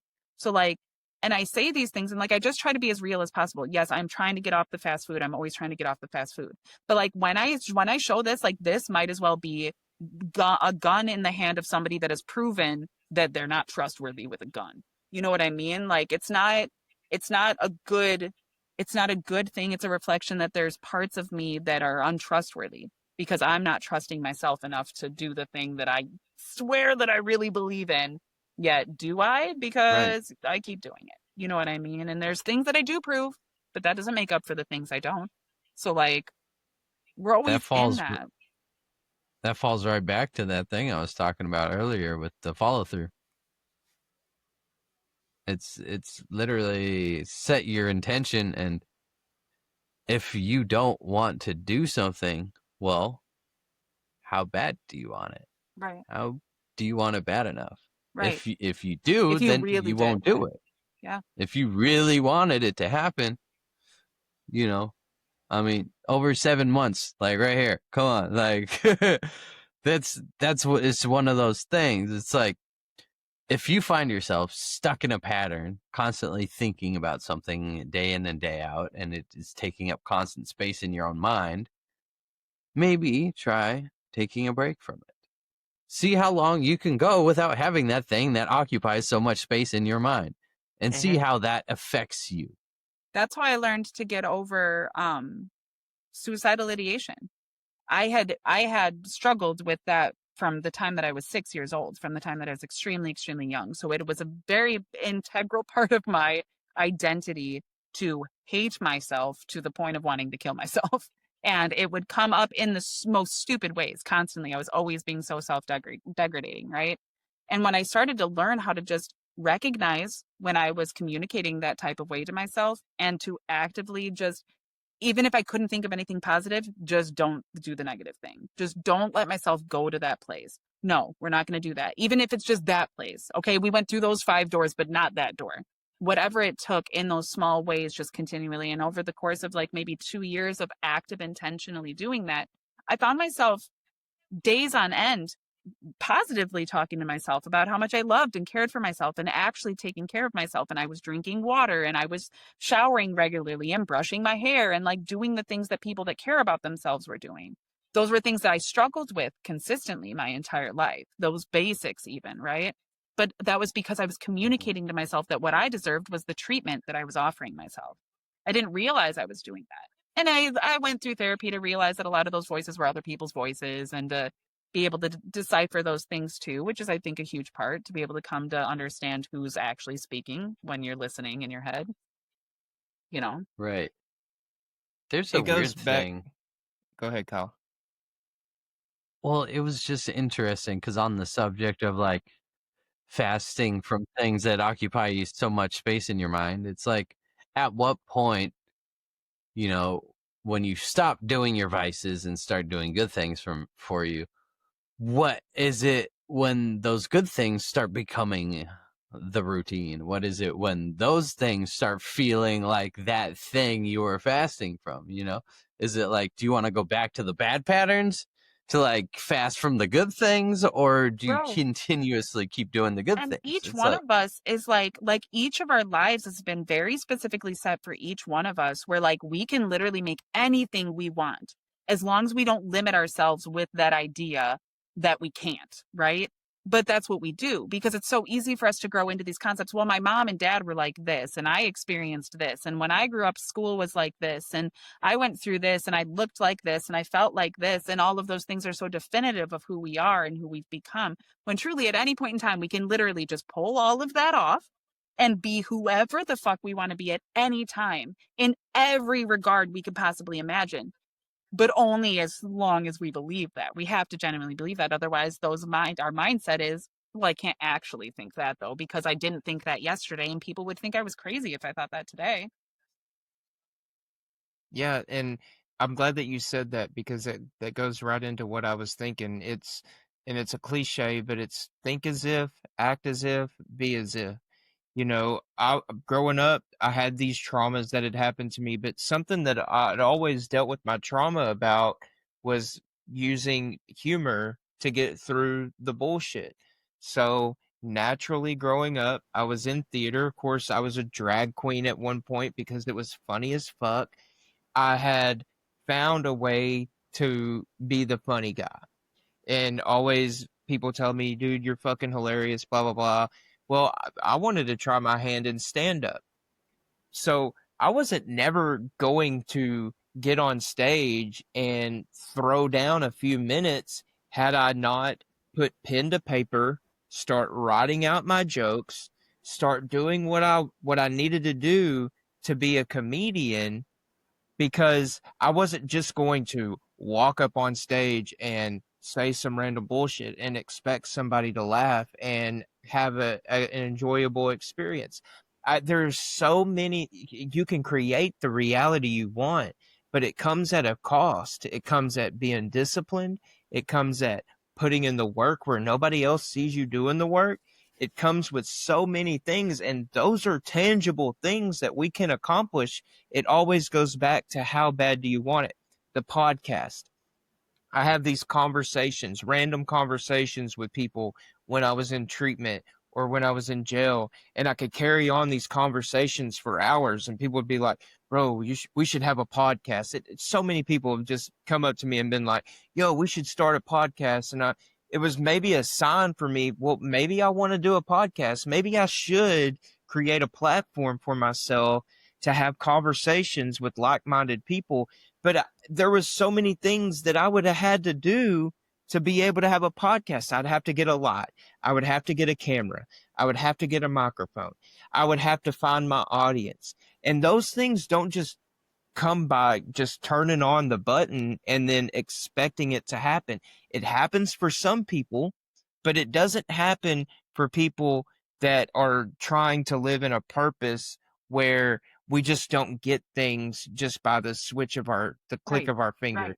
We have to put in the work where nobody else sees that work for it to happen. And that's part of the manifestation, the act as if, to be the podcaster, to be the comedian, to And I love be how you put, the because that businessman. really resonates deep with me, is the idea that because in my heart, right, what I want isn't to live in a world where people can become the most powerful people ever because they became the most popular people ever because they did the dumbest shit you could imagine. I don't want that reality, right? But in what ways am I actively manifesting otherwise or continuing to support the manifestation of that type of reality, right? At what point is that, I could be somebody that bitched and complained all the time that that's what our reality looks like and la la la la la la, but at that point I'm spending my energy projecting rather than actively creating a different reality, right? If I'm, and like Kyle was saying earlier too, when you're giving those things that power, when you're talking about those things, when you're engaging those things energetically, that is what you're supporting, you know? And so it's like, I mean, there's a line for me that I found where like educating people can be helpful. If I find something touched me in some type of way, to share it in case it might touch somebody else the same type of way. But there's a saying that as soon as if you're creating a movie, the second that you start trying to teach your audience what you're trying to convey, you've lost your film. The second that you believe that True. you can convince I don't people what want to exactly it is that they're supposed to go receive around from trying to what it is touch that other you're people. I don't conveying, even touch you myself. have become a cult So. at And best. that Or, falls back into where, I first started the podcast. I started This World with Jordan, and I would love having people on that I disagreed with. And it was because my motives and intentions were fucked. I was trying to get people to see that what they believed was wrong. And my mentor, he's a conservative Christian. He pulled me in his office and he was like, dude, you need to shut the fuck up. If you want a podcast, if you want a platform where you can have your ideas, I bet her phone died, dude. It told me a while ago her phone was dying. If Uh-oh. you want a reality where people can speak and hear you, then you need to shut the fuck up. And I was like, whoa, maybe I do need to shut the fuck up. Maybe I do need to listen more. Maybe I do need to, in order to have the ideation of wanting people to see that I'm authentic in everything that I do, that the same person that's in this house right now is the same person that goes to work and does what he does, is the same person that has these car rides with his son and goes out to dinner. It's always the same person because I'm always trying to be authentic in the moment. Then maybe I do need to shut the fuck up and not try to project that energy onto other people and let them see that through my own action. And I was like, Yeah. man, I've done this all wrong. But luckily, we get to forgive ourselves because we're learning how to trust ourselves in each moment and practice forgiveness. It's like, okay, well, how do I make that happen? And then, Right. through asking, through putting that projection out there into the universe, through that manifestation of a prayer of just saying, how do I make that happen? Comedy Writer Guild comes along. I already had Harmon on the This World with Jordan episode. He was talking about Comedy Writers Guild and the vision that he had for that. That was my first Mm-hmm. clue. And then joining in on that and then having people in the chat kind of throwing out riffs and then coming across somebody that's like-minded like Kyle. I'm like, holy shit. Like, is this really happening right now? Is this the person that's going to help me be able to carry on a podcast to where I don't have to project these ideations. I get to just be myself. And mostly, I get to shut the fuck up a lot and then hear somebody else's perspective and still carry that energy with me. Holy shit. That was Comedy Writers Guild was such a bigger thing than what even Harmon could have imagined. And he was living his own purpose and then fulfilling mine at the same fucking time. Yep. Facts. It's fucking crazy. And that go like and subscribe Comedy Writers Guild because it's so much more than a cult or a guild or a a, a clique. It is a movement for people to be able to express themselves and ultimately find their real true purpose through being themselves in a fucking social media chat that everybody tells us that it's fucking bad. It's Holy crazy shit. because I feel like the comedy community is like it's the last frontier that we have socially right now, right? It's like the one Mm-hmm. safe space where like, no, this is comedy. So you can say the thing that I don't agree with and you can say the thing that offends me and I'm going to stand up for it and say, yeah, that's okay. Because we're all here and we're all doing that. We're all giving a space for each other to do that. There's been a lot of issues of that within the community, and there's a lot of division and discourse and stuff like that that tries to get riled up. But I think that if we cling to those things, to the sense that we can network these ways and build on those communities, and like, man, you can fuck me over a little bit, whatever, I'll keep my distance, but like, we're still all working towards the same goal. If that's where we're at, you know what I mean? Like, that's really, this community has so much to offer that type of way.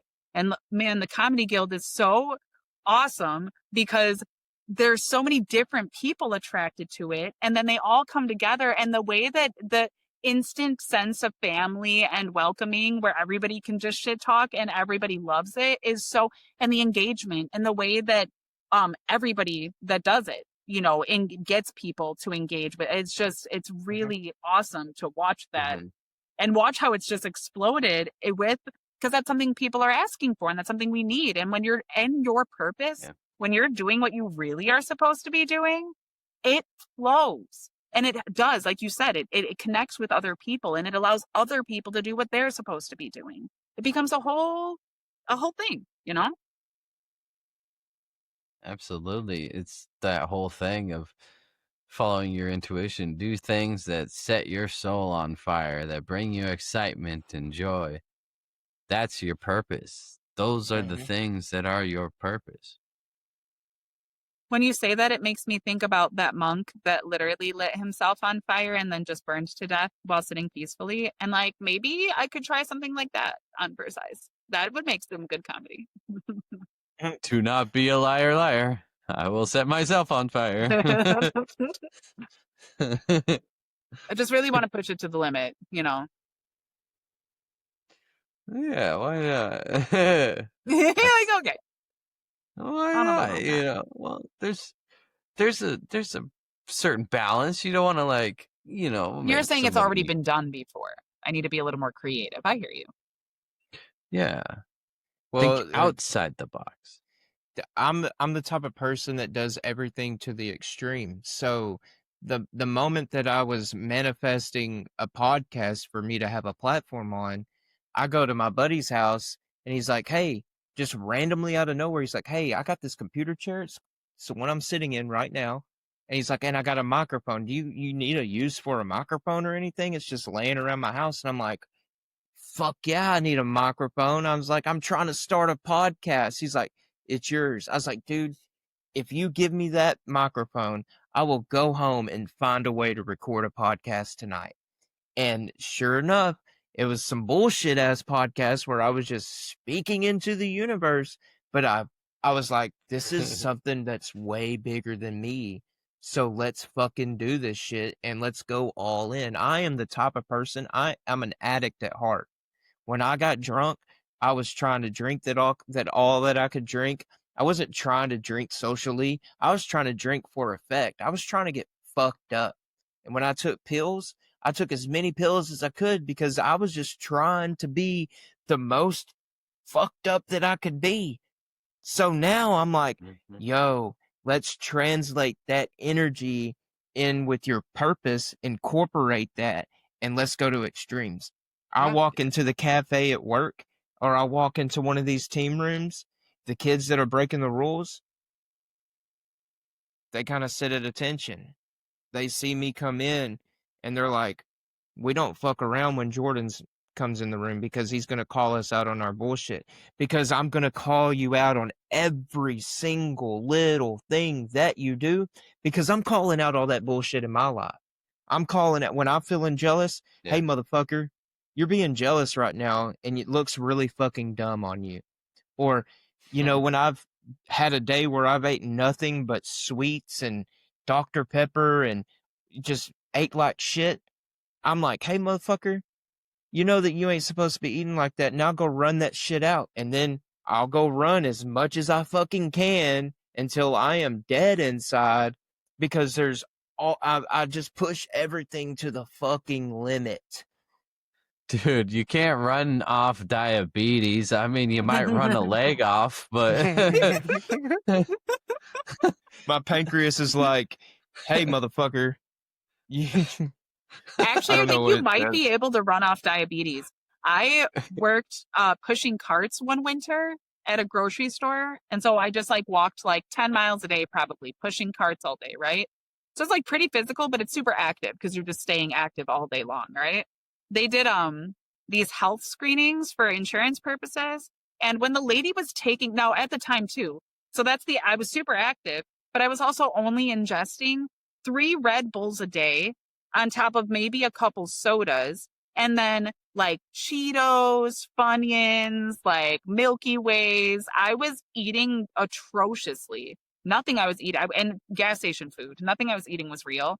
And that's just how I was living for like maybe like 3 or 4 months. And they did this health screen. And when the lady was taking my blood, it was like thick and syrupy and like really hard for her to take. And I was like, what the fuck? And she was like, it's because there's so much sugar in your blood. And I was like, is that because I'm drinking 3 Red Bulls a day? And she was like, yeah, probably.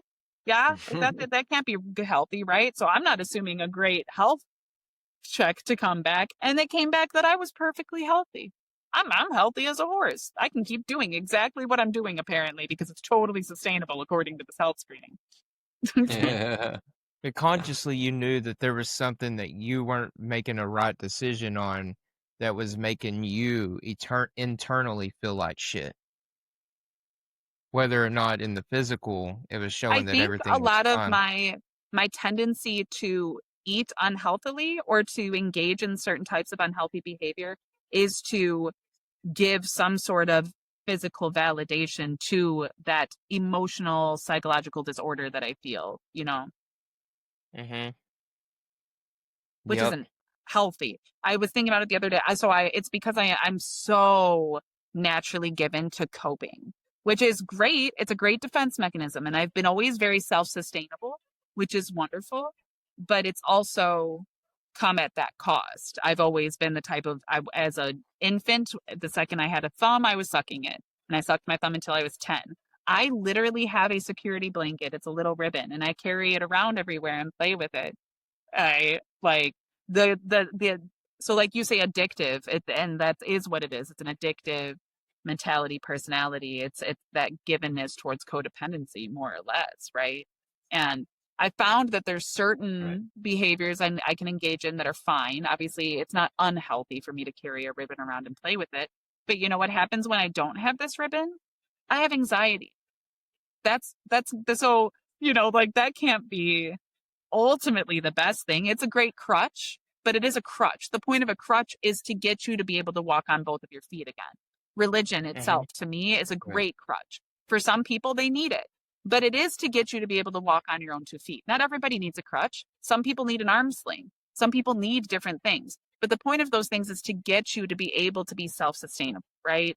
Not so that you Mhm. rely on those things, not so that you can run around beating people over the head with your crutch. That's not that wasn't what we were supposed to be doing. Nope. You think it would be different if we had to like actually go out and forage for like fruits and stuff like that for survival instead I of like mean, just being able to click a button and have food at our door? to a degree, but I think that there is war even within tribal consciousness. Um, Here in the area that I live in Hawaii, it's like the jungle basically, and it's kind of ghetto. It's very country. Um, Everybody drives cars that barely work. All the roads are dirt. I live off grid where there isn't any internet or anything like that, right? So it is the type of place where people are living more simply, and they're living off of the ground, off of the earth, and they're building their own little homes, and they have their generators and their solar power. And that's generally how people are living around where I stay. But you still have people dying for meth. You know what I mean? You still have people fighting and screaming and threatening to shoot each other because it's a Tuesday and they didn't cook the meatloaf the right way. You know what I mean? Like those things still, there's still this thing in the human soul that is very discontented within itself, regardless of the reality right now. And I'm sure it's just an energetic thing. It doesn't really matter where you are. It's just kind of what we're dealing with, I guess, right now as humanity, probably. I don't know. I I think a lot of pent up energy, pent up aggression could possibly have something to do with lack of physical exercise. Being able to express that energy in a healthy way instead of holding it in and letting it build up until it Maybe both explodes. physical and emotional. It's probably a Mhm. balance. Because when you say Yeah, that, I resonate with it, but then I immediately think about like the super, super buff dude that beats everybody because he doesn't, all he is angry. So right.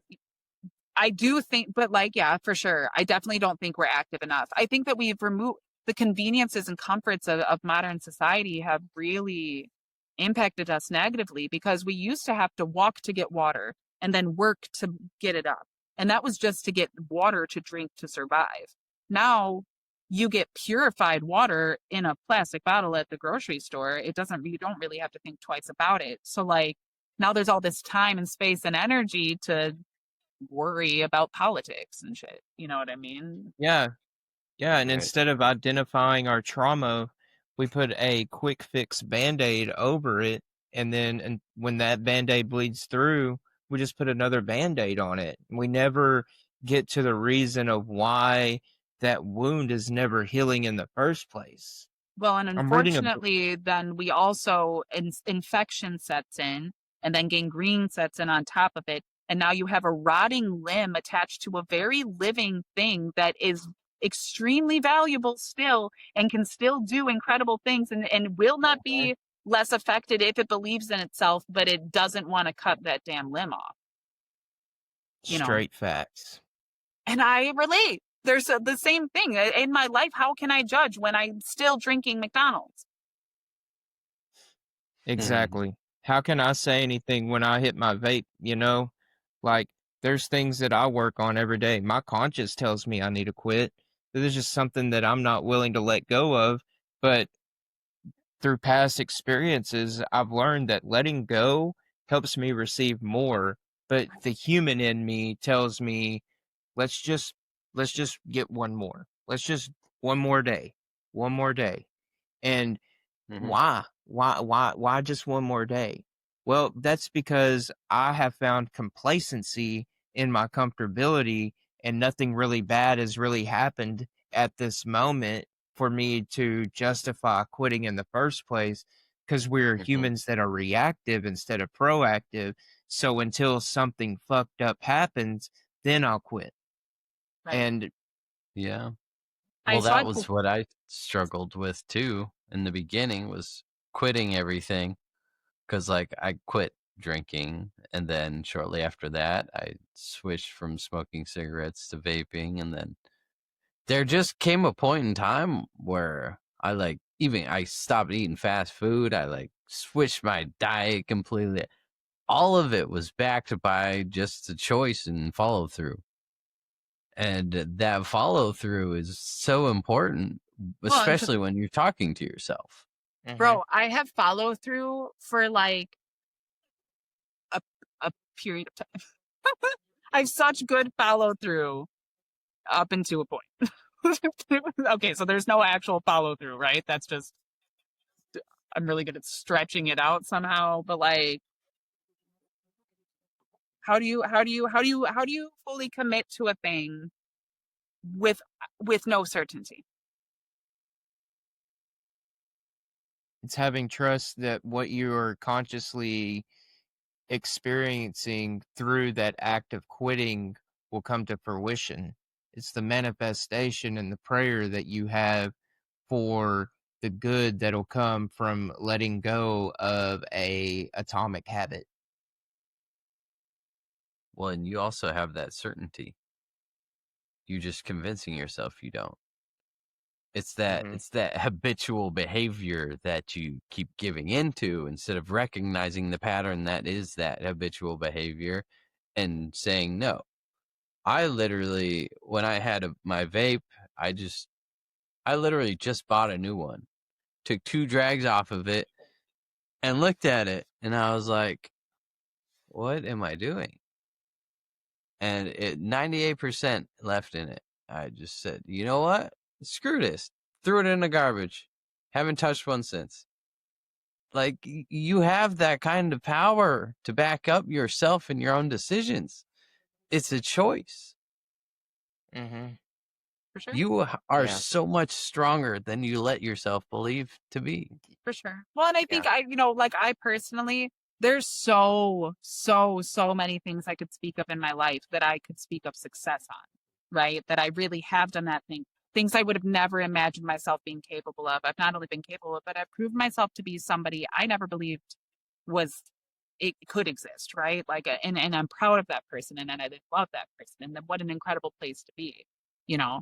But at the same time, I forget often those things when there's so many other things I could reflect on that I'm not actively doing. I always use McDonald's as an excuse because it's the easy one that I'm constantly picking up on. Meanwhile, like there's plenty of other things that I'm doing in my life to balance myself out. But like I said earlier, like that doesn't excuse that there's still this thing I tend to hold on to. You know, you can buy all the flowers for your partner that you want, but if you don't actually change the behavior, like, you know, Right. Yep. Yeah. I've been guilty of that myself. Definitely been guilty. But then there's also a point in time where it's like looking back and realizing the situations of those for what they were. Realizing that it wasn't solely one person's fault in the matter, it was both sides. And to understand and own that is challenging, because it does take two to create something out of nothing.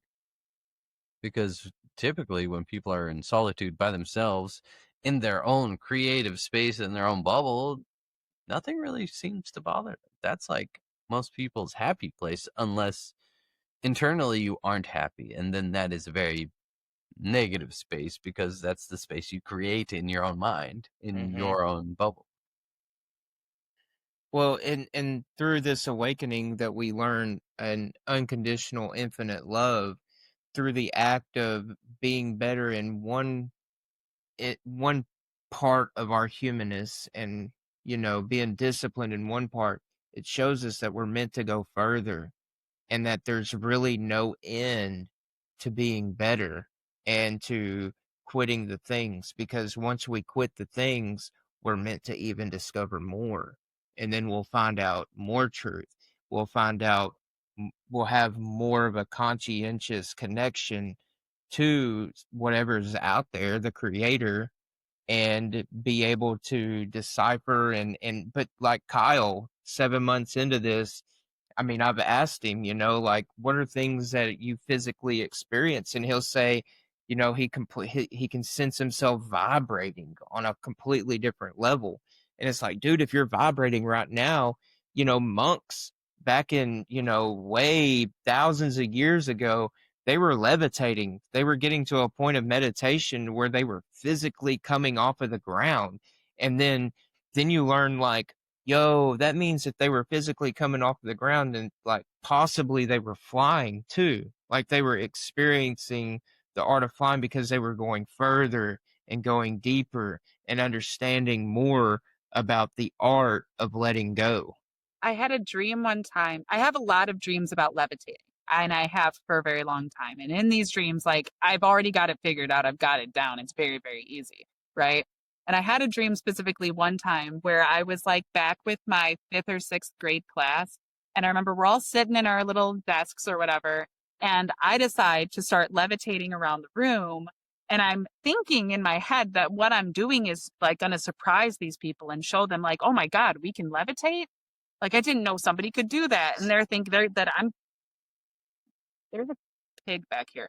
But there's literally a wild, I think that's what it is, or a cat. Hawaii's known for their hogs, man. They got hogs everywhere out there. Mhm. Yep. I got a hog too. Yep. They are in the. Who gives a fuck? I care about it. I care about your hog. Drag queen me wants to know.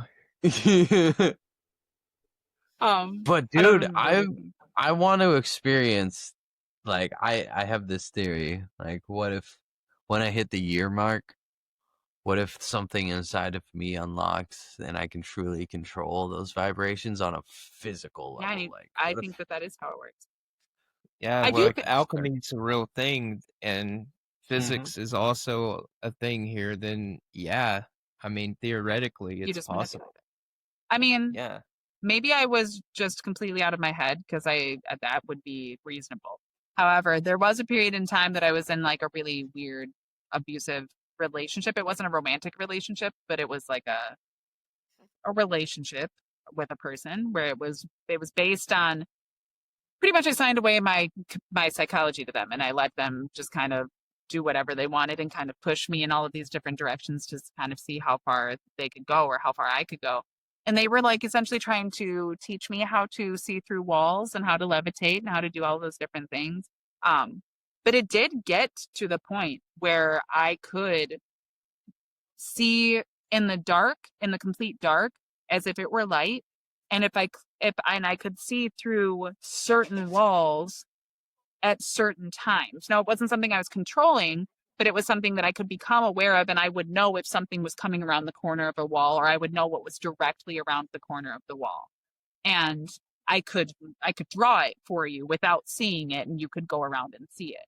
And because in my head I could see it, I was simply seeing through the wall in the same way that you do in a video game when you like can press the button and suddenly all of it goes in that way, right? But that was months of very active mental work that I was doing, and like all of this meditation. I also wasn't masturbating or engaging in sexual behavior at the time. I was also like eating super healthy and working out really doing all of those different things, and those things really do allow your body to be able to unlock crazy capacities. I mean, I found myself capable of things I would have never imagined a person to be capable of, especially not my clumsy ass, and like, Mhm. it just it was really, and what was crazy even, and I can even speak on that, what was crazy about it was that prior to, it was a year that I was having it was a year, it was 11 months that I did that, 11 months that I went under that process, and then I cut out a little bit early because I'm a coward. So I wish you the best of luck. I would love to see what happens when you hit the year mark.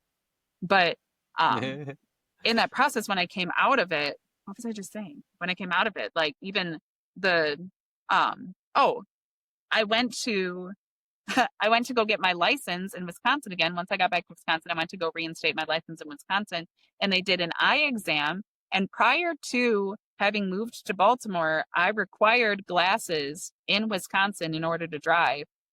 But I had been doing work on my eyes to be able to see through walls and shit. And like, I was literally doing all of these different eye exercises and shit like that for that. And by the time I got back to Wisconsin, when I did the test, I no longer required glasses for driving. The same test, the same state. I mean, no, it might have just been that things had changed over the course of the year, whatever. But like, truly, I experienced that I did not require glasses the way that I had prior. And that was just because I was doing exercises with my eyes. You know what I mean? So it really is that physical creating that. The more that you prove to your body that you can do the thing, the more that you show that you can do it. Before I worked landscaping, I would have never thought I could lift 200 pounds over my head. But once I was put in the position of figuring out how to do that, I realized that I could do that. If I can do that, anybody can do that. Well, not necessarily. I think everybody has different gifts and talents. Okay, true. I have friends like that are in wheelchairs. I imagine they'd probably have a harder time. Well, yeah, you can't be like, I can walk. This guy in a wheelchair with broken legs can't. They should be able to walk too, right? But I Right. think we can do anything that would put ourselves in a position to express love for humanity and for the greater good. So just because somebody in a wheelchair wouldn't be able to lift Right. like the 200 pounds, they could see somebody like Jam lift the 200 pounds and then become inspired in their own reality to do something that was just as equivalent as Absolutely. lifting 200 pounds over their head or some shit like that. Absolutely. And I Or do the believe that. duality. Yeah. I could get inspired to break my legs and get a wheelchair. Yeah. It works. Yeah, It works you both ways, can absolutely do that. Yeah. It's about your motives and intentions, brother. I mean, whatever Exactly. makes you the better person. There are people that have that in them. And I mean, if that's what it takes, I don't know. Who am I to judge what your soul needs to go through to come to itself in this life? I don't know. I know that I've had to go through some weird stuff that I didn't want to have to be honest and open about in order to get to where I am. So, no. Right. I do judge, but I try not to, because It's a tough one. I mean, it's not really that tough. Just not doing it because it's a natural reaction, a natural trained response that we've had growing up because it's been so normalized to judge others because of their actions or things like that, that it's literally an instinctual response. It's it's like, a defense, which is yeah, fine. But like, in the same way, I personally hold to the belief that you should never trust anybody. Don't trust anyone. However, that's only so that you can maintain your own responsibility, that you're never putting anybody else in the position of disappointing you. I'm not going to allow you to disappoint me because I'm not going to put that power in your hands in that same sort of way, right? I will just right. trust what I experience. If you are doing the thing, I can trust that because I'm seeing it and I'm experiencing it. And it's part of my active reality right now. As far as other people are concerned, that's the best I have. And that way, I'm also not holding it against people when things change. Or I'm allowing them to come to the realization too of who they really are. When I was married, I'm pretty sure that my ex-husband thought that he knew who he kind of was and also was kind of aware that he was just very lost.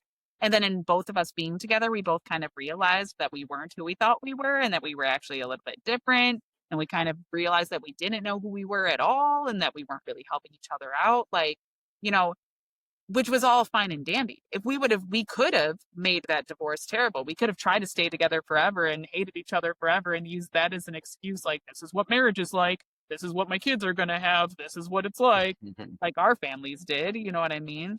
But we gave grace to one another to be able to recognize that we were changing, and that we had experienced things that had changed us, and that we weren't fundamentally, we never had the fundamentals. We never built those fundamentals. So of course we didn't have them. We had to accept those things, and like, it was hard at first. There was a lot of different stuff. He had like said a bunch of things that weren't true and stuff like that just because he didn't know how to confront the reality of things.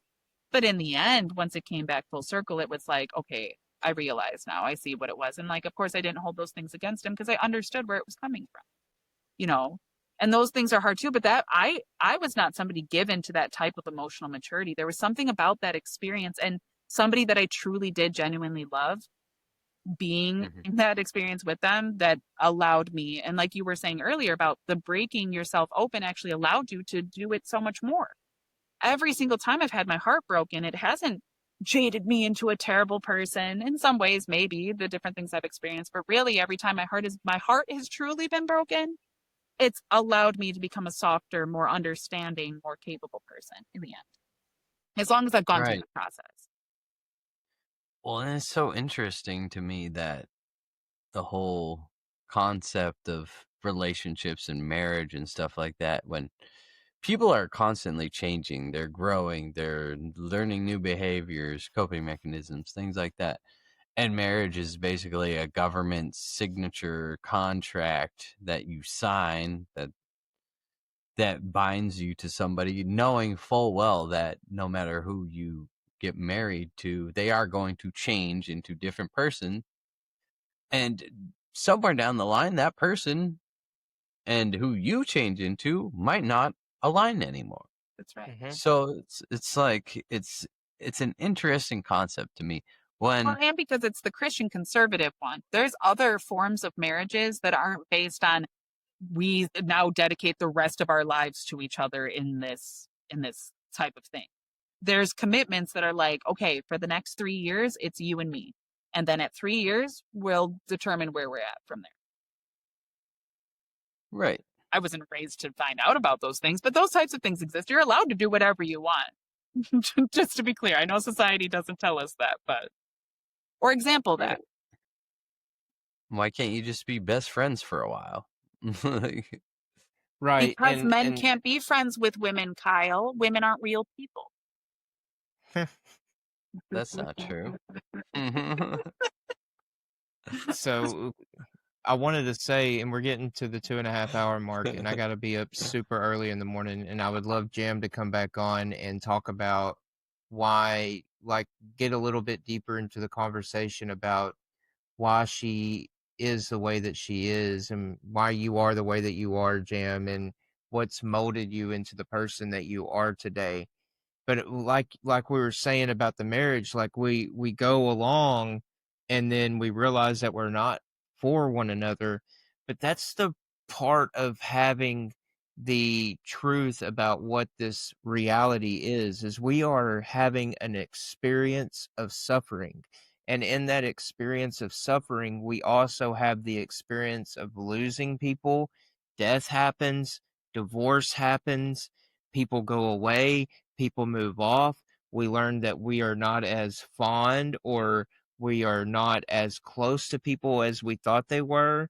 And we are supposed to have that experience of loss and suffering so we can understand the true gravitational pull that's within ourselves, that only dwells within our own body, in our own conscience, of loving ourselves. Because when you have that understanding, then you see, yes, this is an experience of loss and an experience of suffering, but I came here by myself. I was attached to all these different things. I was attached to that person. I was attached to my uncle. And what I had to learn is, like Kyle's doing right now, is to detach from things. And in order to detach from things, I can understand I'm supposed to dwell from within and then let that energy project itself out. Well, and I saw And an image that really like put it beautifully because it showed the difference between looking at a flower and admiring its beauty and plucking it and putting it in a vase and watching it die because you believe it to be beautiful. Yeah. mm-hmm, Well, that's the difference between nourishing it, And that was honestly one of my biggest struggles growing up was not seeing the beauty of the person, but seeing the beauty in the things that I got out of it. mm-hmm. And at what point is it using people and not things when it should be the opposite? Use things, not people, because that's what they're there for. Things are a tool. People are not a tool for you to use. It's just important to remember that no matter what you do, it's like people are who they are, and it's okay to disagree and walk away if they don't align with who you are or your beliefs or whatever you want. But what's not okay is to knowingly use people for your own personal gain and not care about the outcome behind it. Right. Mm-hmm. Well, and it's Because sorry. there's one thing in this world that most people don't understand is that the only person responsible for you at the end of the day is yourself. And the whole belief behind that comes with a lot of things. It's knowing that you have your own back and not to place expectations on anybody else other than yourself for the things you need. And that leads to using things, not people. Because when you start using people, it can become a problem. Mm-hmm. You're dealing with ego at that point. Yeah, that's ego. And Well, it's and then you're not using like okay, so if you were to give me a gift, right? If you were to give me something because I was in need and you gave it to me. But instead of using that to my benefit, I attach myself to the idea that, oh, you are a resource. You can give me the things that I need. Well, suddenly now I'm not taking advantage of the thing that you need in the way that it should be taken advantage of. I'm not using the thing the way that you intended to be when you gave it to me. I'm not letting it fit the need. I'm creating this attachment and this core where I can continue to use you, right? And we don't realize that we do that to each other. But now there isn't a value in what you have to offer. You're the thing that you're offering. And I'm not seeing what it is you're actually trying to offer. And I'm trying to take your soul from you. I'm trying to take something else from you, and validate myself with that because I don't find it myself. And you yeah, were offering. And like that's what's so crazy. Like you had said, Jordan, that you had been with an energetic vampire, and I have too. And I believe that people, like I was saying earlier about being possessed with other entities, like I think it's very easy for people to be given into those types of things when they lose themselves, when they're not given to themselves, and then they become that. And now their only sense of self is, oh, I have to use this person in order to be valid. And it creates monsters out of people. I don't think the people themselves right. are truly monsters, but Well, and that's the problem with relationships is as soon as that title's on it, bam, it comes along with all these assumptions and expectations. right. And Mm-hmm. when you start placing those on people, that's when you start getting disappointed left and right, left and right, left and right, because you're holding everybody to this standard that you don't even hold yourself to. Yep. Well, and I'm And that's sure ridiculous. there was a time where those things served purpose to define things for us to be able to come under this conscious awareness that like things hold a space and stuff like that. But really, yeah, like, because when you say that, a title at best now, especially for a person, serves as like a means to try to garnish some sort of control over a person, right? It's manipulative in some way. The only reason that I have that, like, oh, I want you to know me as this status so that you can Right. like that's my influence over you. That's my Mm-hmm. power. I don't have to prove myself because you already know me as this thing, right? And Mm-hmm. our social media has given each one of us, like, we don't even have to prove ourselves anymore. We can literally just put it on our bio that we're a thing, and suddenly it's the reality. And so, like, Right. it's a crazy thing too, the sense of defining ourselves. And we're always thinking that if we just define ourselves the right way, then we'll be right. Then we'll be right. And that's where half of American politics has come in and why nobody actually believes anything they say. They're just waiting for the right Right. thing to sound the right way, because then that'll be the thing that I Mhm. can fit into, most comfortably. I cannot stress enough the only expectations one should have. Well, I mean, I speak for myself, but in my opinion, the only expectation somebody should have is on their own boundaries. And when their boundaries continuously get crossed, well, it's time to make some changes. Like, do what you have to do so you can maintain respect for yourself in order to not continuously put up with things that ruin your field, ruin your energy. You know what I'm Yeah. saying? It's like you have to maintain your peace because at the end of the day, the only peace you have to maintain is your own. I'm Well, and so trying then, really hard. no, go So ahead. it and this is why I love this, because while Kyle believes that, I also believe that any expectation, even an expectation that I have upon myself, will lead to a resentment. And my goal is to not be resentful of anything. And so the only way that I can relieve myself of having any resentments is to not have any expectations. And since we are humans that are used to people's habits, we're used to our own habits. In those Mhm. habits, we subconsciously create expectations of ourselves to try to mimic that feeling that we've had once before based off an expectation that we previously had. And so I'm working really hard. I try really hard to just maintain just this specific moment. 2 hours and 40 minutes ago is gone, and I can't live 2 hours and 40 minutes within the future. So I should not have any expectation of what's going to happen from then until the future. I only have right now, and there should be zero expectation of what's to come, because I am just to remain authentic at all fucking times, man. At all times. Can I just That's say, I know true. that this is the first time that I've talked to you, but I am obviously aware of you, and I'm always thinking of both of you. And when I do, I pray in my heart for both of you that you do that you hold true to the fact that you are genuine, and that what this is about is being genuine, and that you don't sell out to all the temptations to sell out and to make sure that this thing looks the way it's supposed to look and comes across the way. And because I want so much for both of Mhm. you to trust that thing that's guiding you, because that thing has guided all of us to be able to have this conversation right now.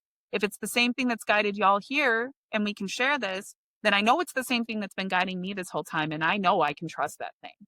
And if it's in you, then Mhm. I want you guys to know that you can trust it too. And I want us all to be able to really lean on that, because I don't know what the future holds. Right. None of us do. But I do Mhm. know that these things are coming to fruition. And I do know that it's bubbling up to something incredible, incredibly good, Oh wonderful, yeah. beyond Yeah. beyond what we've ever experienced. And I know that it's moving through people like us and through people like you said, who were willing to take that and say, it's not just a thing I'm saying, I want to make a podcast and I want to do this thing. It's somebody who's like, no, you know what? I'm actually going to do it. It's not just, oh, I want to quit drinking and I want to be a better person and have better relationships. It's, I'm really going to do the things that it takes and sacrifice all of the identities I've attached myself to in order to ensure that I can have those things. It's not just, oh, I Mhm. want to, I want people to care about me and I want to feel like I'm connected and I just want to feel like there's a space for me in the world. It's about crafting that for myself and ensuring that for myself and ensuring that for others as well, because I know I'm not alone in that experience, right? We're Right. all in that. Exactly, because nobody else is going to chase your dreams. Only you can do that. And Yep. you got to be able to sacrifice the things you have to sacrifice in order to get to where you want to go. Mm-hmm. Also, in doing so, not using people. Because if you got to step on people to get to where you want to go, well, it's going to Also, be a lonely. that's why There's we karma. have the reality we have right now. That's what we've been doing. And it's not sustainable. It's not sustainable. It's Yeah. not going to be how it works. That's not the energy of transference. That's not the way that things actually work anymore. those that is Right. building castles on sand, you know. Mm-hmm. And the ocean is rising, and that sand is shifting, and you know. The sands are shifting. Yeah, that's true. So before we finish, I wanna say a few things.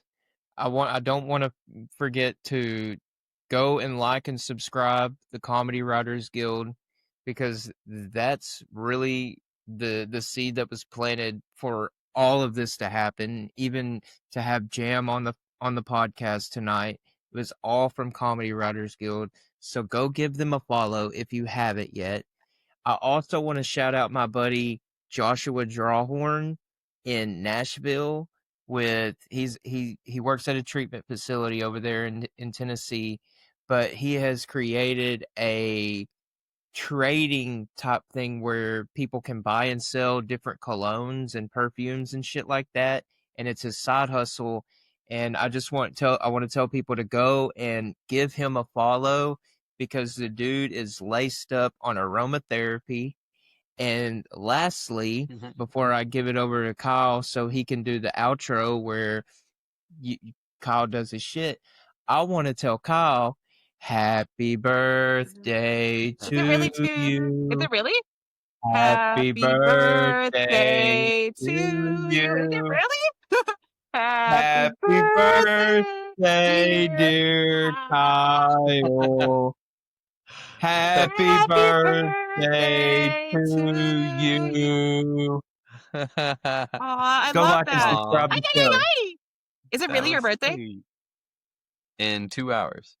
That's super exciting. Happy birthday. Thank you. I hope that I 34 hope that never this looks so good year on you. is like, I hope that this year is a year of revealings and of empowerments through those revealings. I hope that so much of the stuff that's kind of shaded, things you've been actively trying to look at, is Mhm. wiped away, that you're able to see things clearly, that you're really able to see the benefits of all of the work that you've been doing, that you can look back from a year and be like, wow, I changed my life and it was worth it. And that this next year continues to bless you for all of the work that you've done, because you deserve it. That's wonderful. Thank you. You're And welcome. the only thing I want this year for my birthday is to turn 33 all over again. You gotta embrace 34, bruh. I'm gonna stay 33 forever. That's what's happening. No, listen, Jesus got to do it and we missed the mark. I know. I hated turning 34 too. Yeah. Yeah, I'm over here like 34 is not so fucking bad. No, it's not. 35 is cool.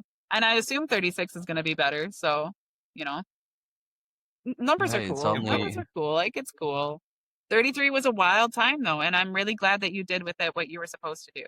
I'm so glad that both Yeah. of you guys have stepped into your callings and that you are living the lives that you were meant to live. And as weird as it is, I'm very thankful that it doesn't look so showy and magical and like this unattainable thing. You guys are showing that this is a real reality and that it really does. These changes are real. These effects are real. The benefits of those things are real. That to me is awesome and wonderful, especially because things are getting crazy and there are weird stuff going on in the skies and things are about to start getting wacky and wild and nobody's going to know what the fuck. And so, people people like you guys are going to be the forerunners. There's going to be a lot of people that thought that they knew what they were doing and were really confident that are going to be going to you for the answers. And you guys are going to be like, I don't actually have the answers, but I can sit here with you and I can feel away and we can talk about it. And it's gonna do exactly what it needs to do. And I'm so thankful to be able to know you guys. I'm so thankful for you guys having me on here. I know Kyle's gonna do his closing. I just wanted to thank you guys for that. No, thank you for that, Jam. Yeah, thanks. We don't have the answers, nor do we claim to know all the answers, but we know what works for us.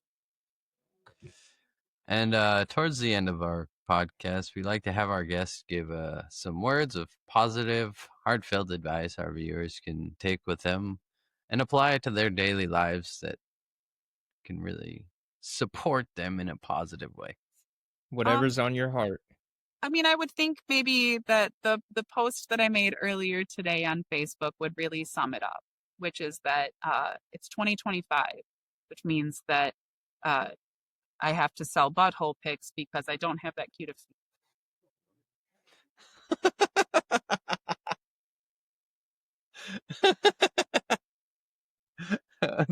So your advice is to sell butthole pics. unless you got cute Okay. feet.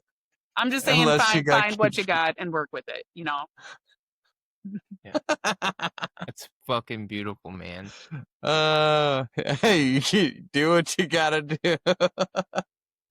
And go follow Jam. Hey, where can people find you at You can find me on besides Facebook. OnlyFans? I don't have an OnlyFans, actually. I don't. Yet. I was thinking about doing it, but for weirder stuff than sexual things. Anyways, yeah, you can find me on Facebook. You can find me on Instagram at Jam the Fox. You can find me on YouTube being weird.